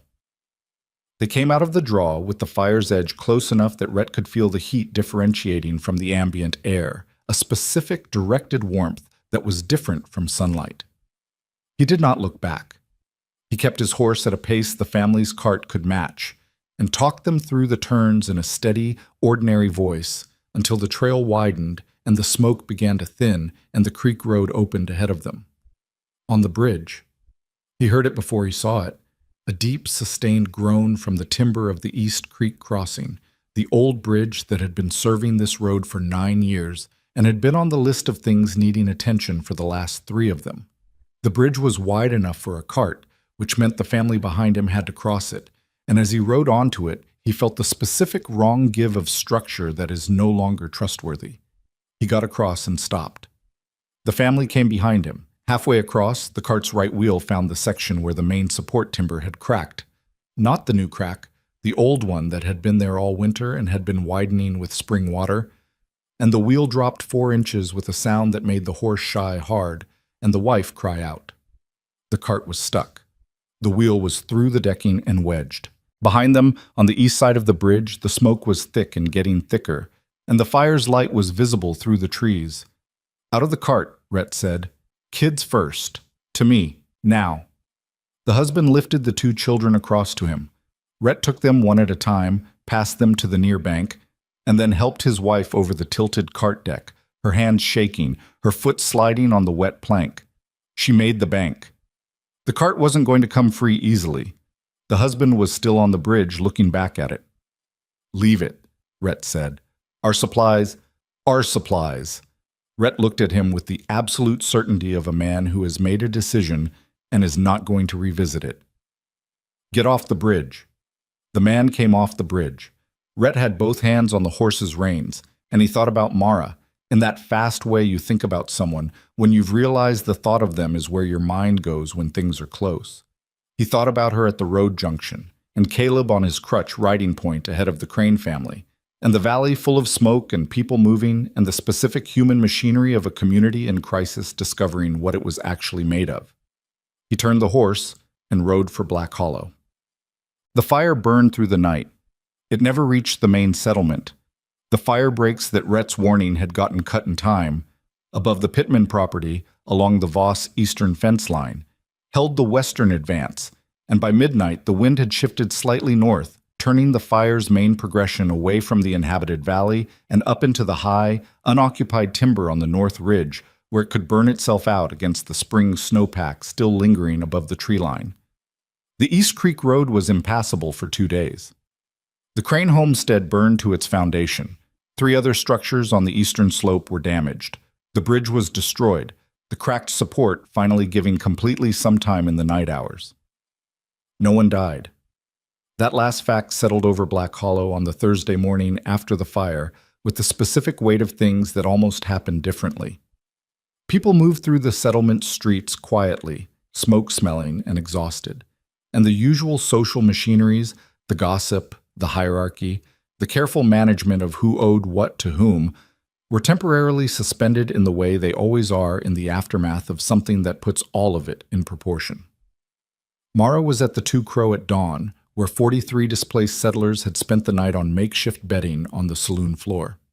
She had not slept. She moved through the space with the steady efficiency of someone who has run past the edge of their energy and is now operating on something underneath it, checking on families, making sure the children had eaten, helping an older woman who had come in barefoot find a pair of boots from the donated pile that Cora had organized. Rhett found her there at first light, coming in from his second ride back to check the fire's edge. He was smoke-darkened and tired in a way that showed in the set of his shoulders, and he stood in the doorway of the Two Crow for a moment, taking in the room. The families, the bedding, the organized distribution of food and water, the evidence of a night's careful management, before his eyes found her.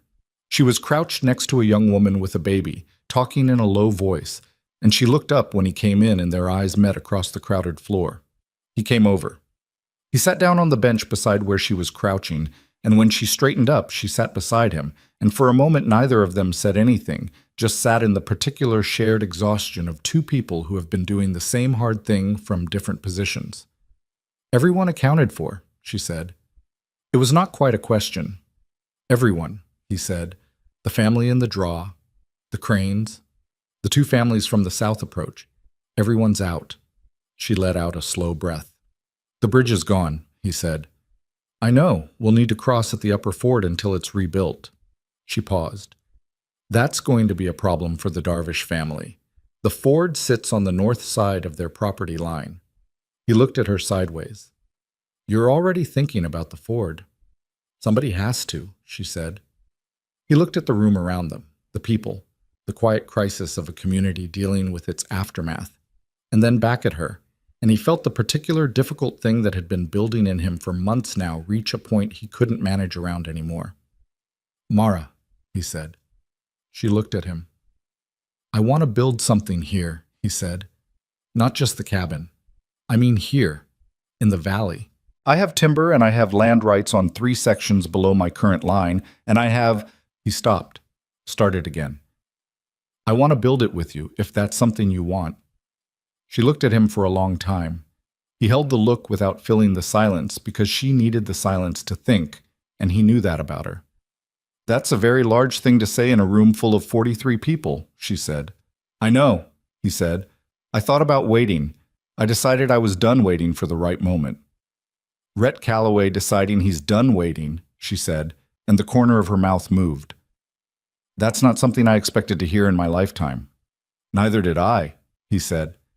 The room moved around them. A child crying, someone stoking the iron stove, Cora appearing from somewhere with a basket of bread, and distributing it with the efficient grace of a woman who had been feeding people in hard times for 20 years. The smoke smell was still on everything, and the morning light through the Two Crows' small windows was gray and flat. And it was perhaps not anyone's idea of a moment, but it was real, and real was what they both understood. "I'll think about it," she said. He waited. "That means yes," she said. "I just need to say it slower." He nodded. He didn't smile, not right away, but something in his face settled into a quietness that was its own kind of answer.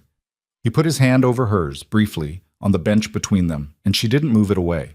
Outside, Black Hollow was waking up into the smoke-gray morning of the day after, beginning the slow, necessary work of figuring out what it held and what needed rebuilding, which was always the work that mattered most, and always the work that took the longest, and always the work that showed you, more clearly than anything else could, exactly who the people around you were. The rebuilding of Black Hollow did not happen the way stories usually tell it.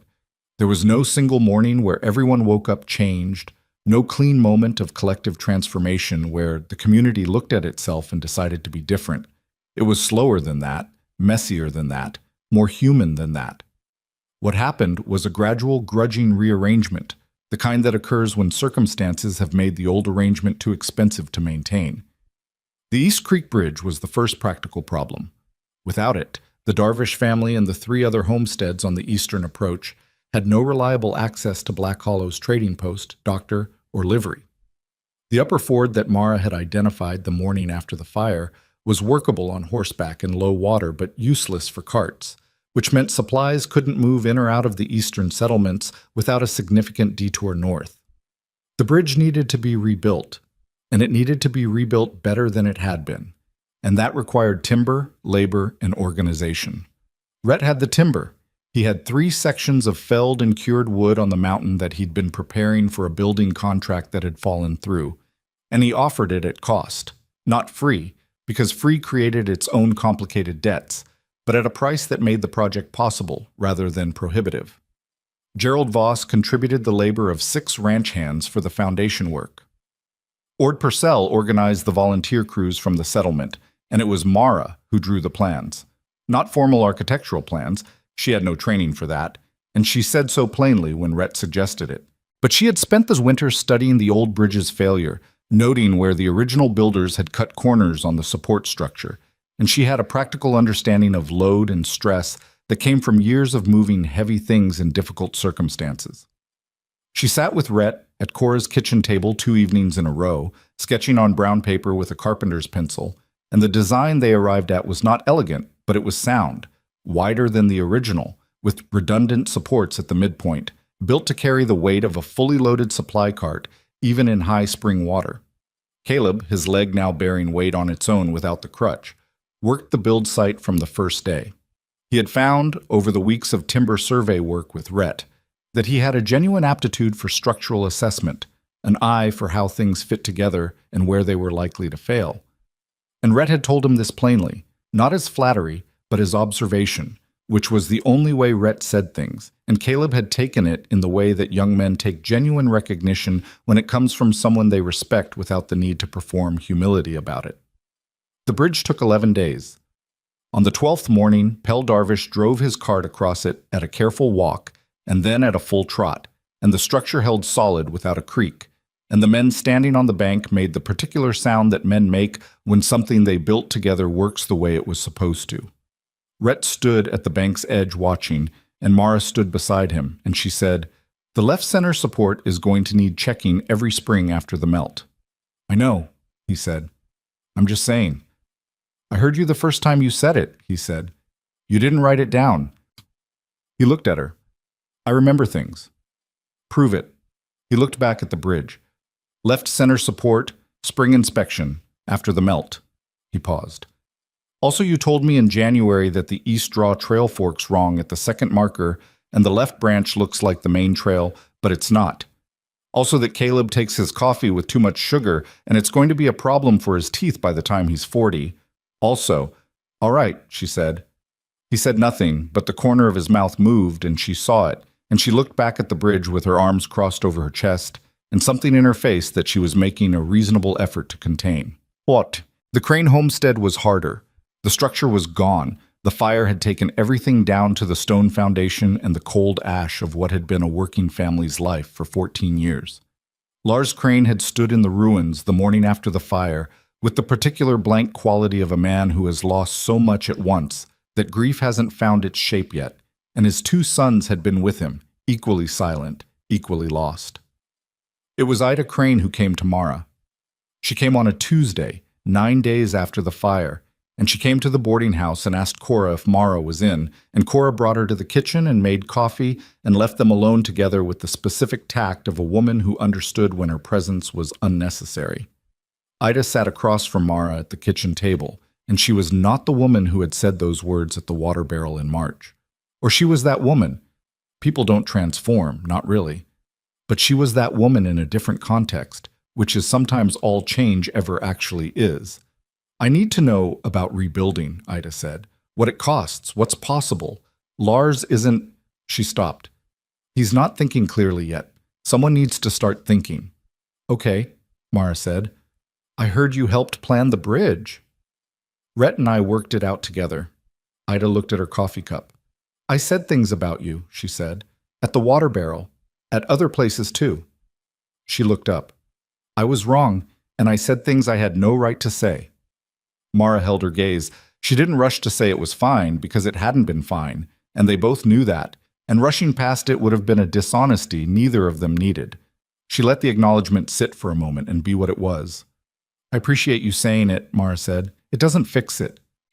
"No," Mara said, "but it's something." Ida nodded. She seemed to have expected a harder reception and was doing a small internal adjustment to the easier one. "So," she said, "the homestead." They talked for 2 hours. Mara knew what timber was available and at what price, had a working sense of what a 2-room structure required in materials, and had spent enough time around the valley's practical problems over the winter to know which men had what skills and who could be called on for exchange labor. She was not building Ida's homestead for her. She was thinking through it alongside her, which was a different thing, and Ida was sharp enough to recognize the distinction and to do her share of the thinking. When Ida left, she paused in the boarding house doorway and looked back. "Caleb," she said, "your brother, Lars needs hands who know timber, if he's willing." "Ask him yourself," Mara said. "He makes his own decisions." Ida almost smiled. It was brief and complicated, but it was real. Then she went. Mara sat in Cora's kitchen for a while after, with the particular feeling of someone who has just passed through a thing they weren't sure they could get through. Not triumphant. It wasn't that kind of feeling. More like the feeling after a long physical effort, when you're tired in a way that is also, underneath the tired, a kind of satisfaction. Rhett had told Mara he wanted to build something in the valley, and he had meant it with the full weight of a man who does not say things he doesn't intend to follow through on. Through April and into May, the following through took shape. He had 3 land sections below his current cabin site, surveyed parcels he'd secured years ago as timber rights, which carried a building claim under the territorial land rules of the time. The sections sat on a south-facing slope above the valley floor, sheltered from the north wind by the ridge behind them, with a clean spring-fed creek along the eastern edge and a view down the valley that on clear days went for 30 miles. It was good land. He had known it was good land when he secured it, which was why he had secured it, and he had never done anything with it because there had never been a reason. He went to see the land surveyor, a meticulous man named Fen Hartwick who worked out of a back room at the trading post, and began the process of converting the timber rights to a full homestead claim. Fen asked the routine questions and wrote the routine entries and then looked up. "This is a 2-structure claim," Fen said. "Main house and outbuilding. You're putting in for both?" "Yes," Rhett said. Fen looked at him over his spectacles with the quiet interest of a man who has been processing Black Hollow's paperwork for 7 years and understands what a 2-structure claim usually means. "Anything I should note for the record regarding the second structure?" "Future use," Rhett said. Fen wrote it down with perfect professional neutrality and said nothing further, which was why Rhett had always liked Fen Hartwick. He told Mara about the claim that evening on the boarding house steps. He laid it out practically. The land, the sections, the timeline for the claim to process, what could be built in what order. She listened through all of it and then said, "You're asking me to move onto your land." "I'm telling you what I'm building," he said. "What I'm asking is whether you want to help me decide what it looks like." She was quiet. The evening was warm, genuinely warm for the first time that spring, the kind of warmth that comes when the season finally commits, and the valley below the boarding house steps was green and smelling of new growth and the distant clean smell of the creek running full. "Caleb would need work," she said. "Sustainable work, not charity." "I know, I'm putting in for a timber contract with the Eastern settlements. They're rebuilding and they need material. I need someone to manage the supply end of it." He paused.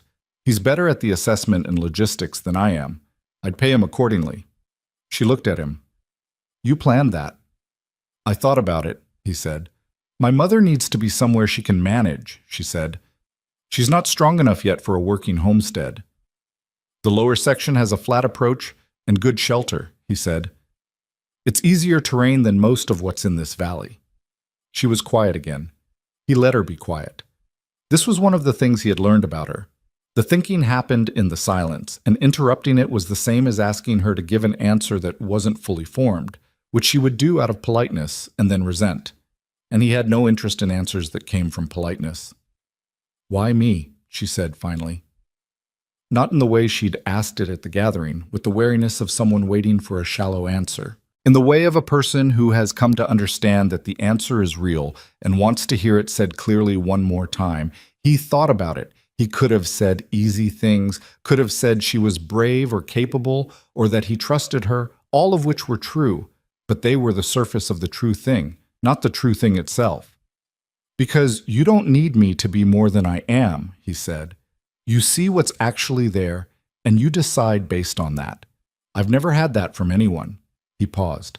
"And because when I'm up on that mountain alone, I think about the sound of your voice, which I did not expect and still don't entirely know what to do about." She looked at him for a long moment. "That's the most you've said at one time," she said. "I know," he said.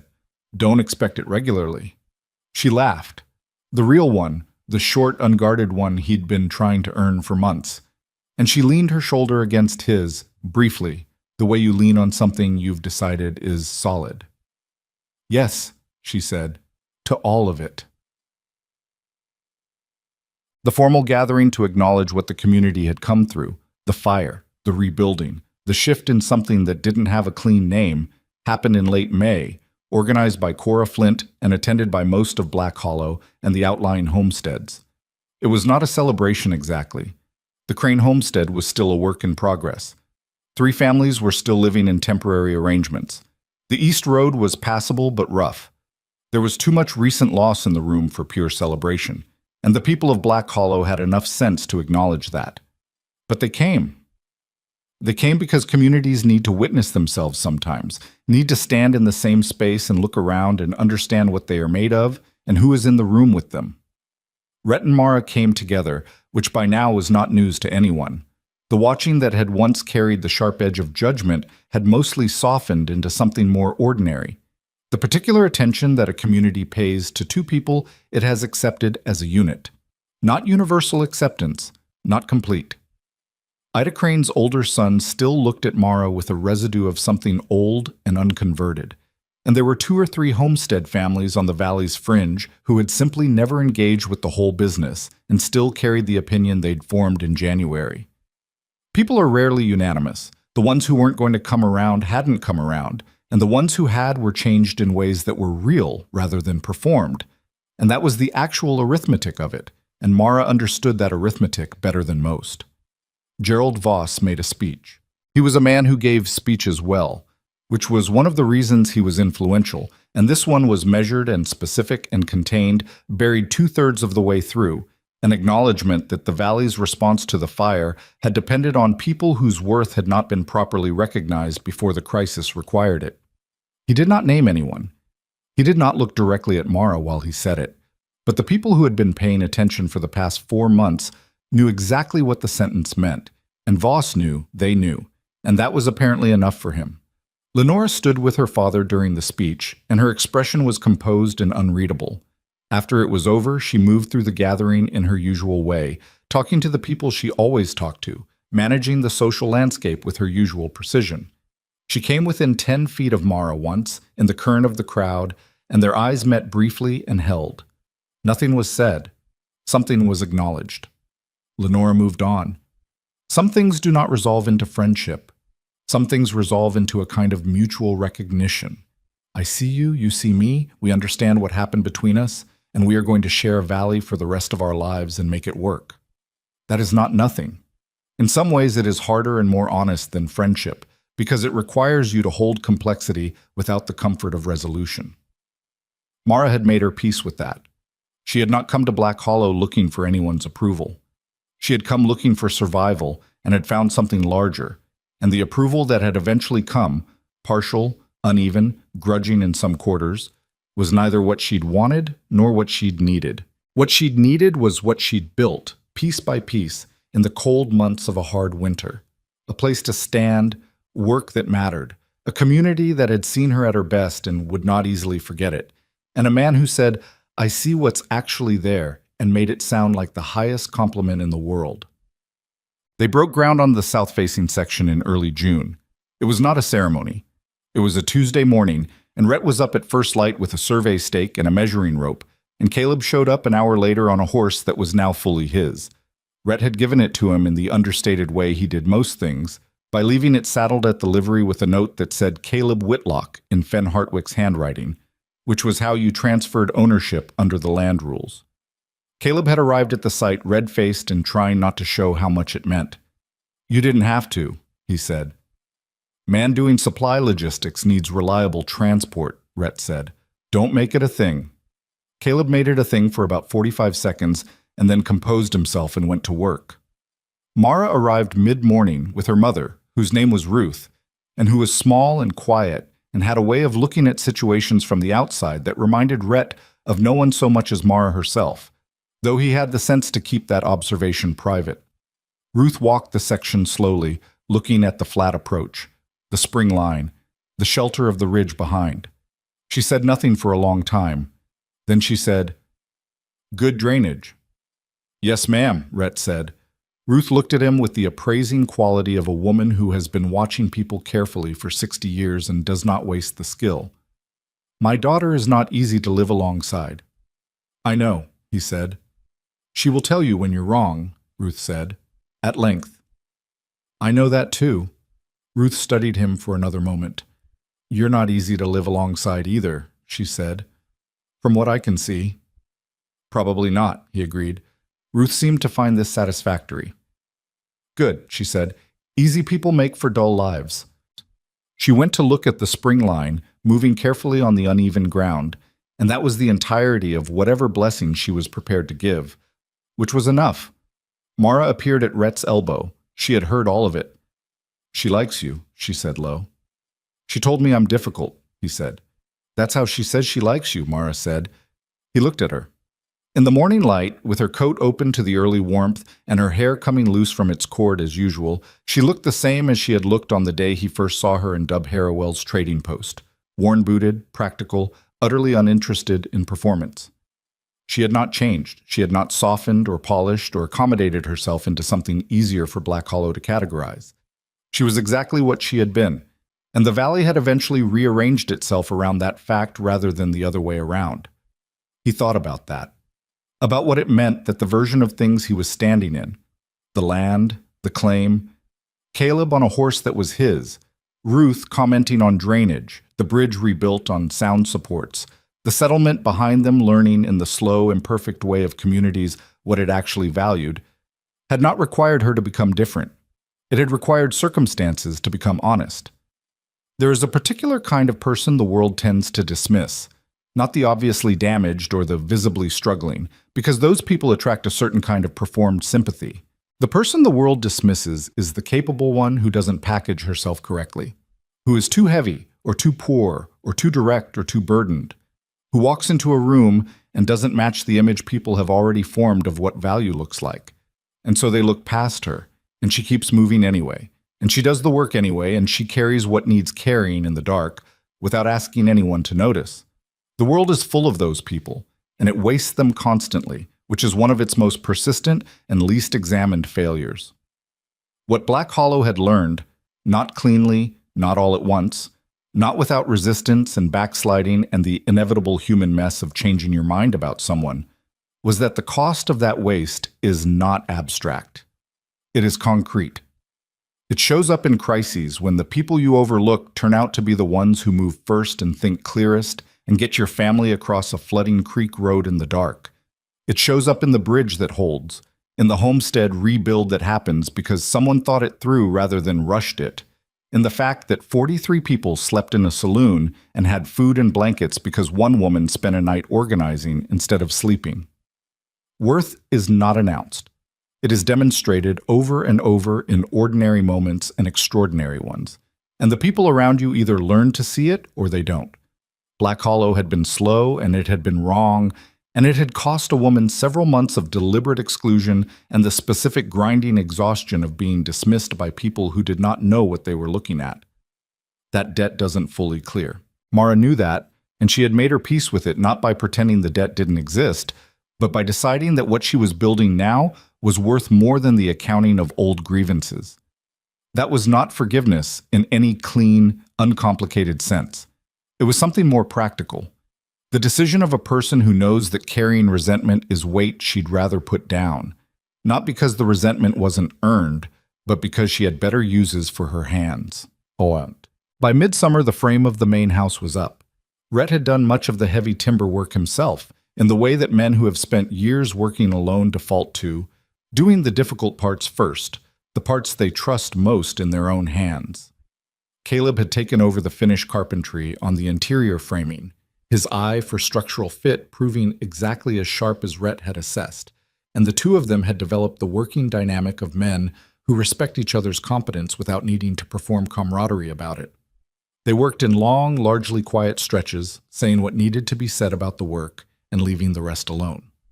Mara had taken over the contract accounting for the timber supply operation, which was now moving material to 4 East Settlement rebuilds and generating enough income that Caleb's wages were paid and a margin was growing that would, within a year, make the homestead self-sustaining without depending on Rhett's mountain operation for its primary income. This had been the plan from the beginning, not for her to be absorbed into what he had built, but for the two of them to build something jointly that neither of them could have built alone. It was the practical version of what he'd said on the boarding house steps, and the practical version was the one that actually lasted. She also still did Cora's kitchen on Tuesday evenings, not because she needed the income now, but because Cora was Cora, and some things you keep because they've earned their place in your life, and not everything has to be reviewed for usefulness. Cora, for her part, showed up at the construction site one Saturday with a basket of food and a critical assessment of the window placement on the south wall that was accurate enough that Rhett adjusted the framing without argument, which Cora correctly interpreted as the highest compliment he was capable of giving. On the evening that the roof was finished, rough shingled, solid, sitting on the frame like a thing that intended to stay, Rhett and Mara sat at the edge of the site on cut timber and looked at what they'd built. The valley was stretched below them in the late afternoon light, the creek road visible, the settlement's cluster of buildings and the new bridge clean against the tree line, the high country behind it all still white at the peaks in late July, unchanged and enormous and indifferent to everything that had happened beneath it. "Still crooked," Mara said, looking at the south eave. "It's half an inch," he said. "That'll be an inch in 5 years." "Then I'll fix it in 5 years," he said. She looked at him sideways. "You'll say the same thing then." "Probably," he said. She looked back at the valley. After a while she said, "I didn't think this is where I'd end up. When we were coming down from Pole Bridge, I thought I was just trying to get my family somewhere we could survive the winter." "And?" She was quiet for a moment, considering it with the honesty she brought to everything. "And I ended up somewhere I'd actually choose," she said. "That's not a small thing." He looked at the roof, his roof, their roof, the crooked south eave and all, and thought about 11 years alone on the mountain, all that chosen solitude, all that deliberate removal from the complications of other people. He had not been wrong to want it. It had made him what he was, had built in him the patience and the self-sufficiency and the clear-eyed reading of situations that had eventually, without his planning it, made him the kind of man Mara Whitlock was willing to say yes to. But a man can be shaped by solitude without being meant for it permanently. And what Rhett had discovered, in the slow way he discovered everything, was that the mountain was still there, still his, still something he understood in his bones. But that coming down from it was no longer a concession. It was the point. The evening light moved across the valley. Somewhere below, Black Hollow was making its ordinary sounds. The livery, the creek, a dog, distant voices. Caleb's horse was tied at the site's near post, and from inside the unfinished house they could hear Ruth moving around, her slow, deliberate step on the new planed floor, probably cataloging every imperfection she could find, which was her way of saying she intended to stay. Mara's shoulder was against his, the way it had been on the boarding house steps the night after the fire, easy and settled, the lean of a person who has decided something and stopped debating it. He put his arm around her. She let him, which was the only answer that had ever mattered. The valley went gold, then copper, then the flat blue of early evening, and the mountain above them turned its daily colors, and the crooked south eave threw a slightly wrong shadow, and none of it was the way a story would arrange it if a story were trying to be neat. It was just the way things were, imperfect, ongoing, real, which was the only way anything worth keeping ever actually was.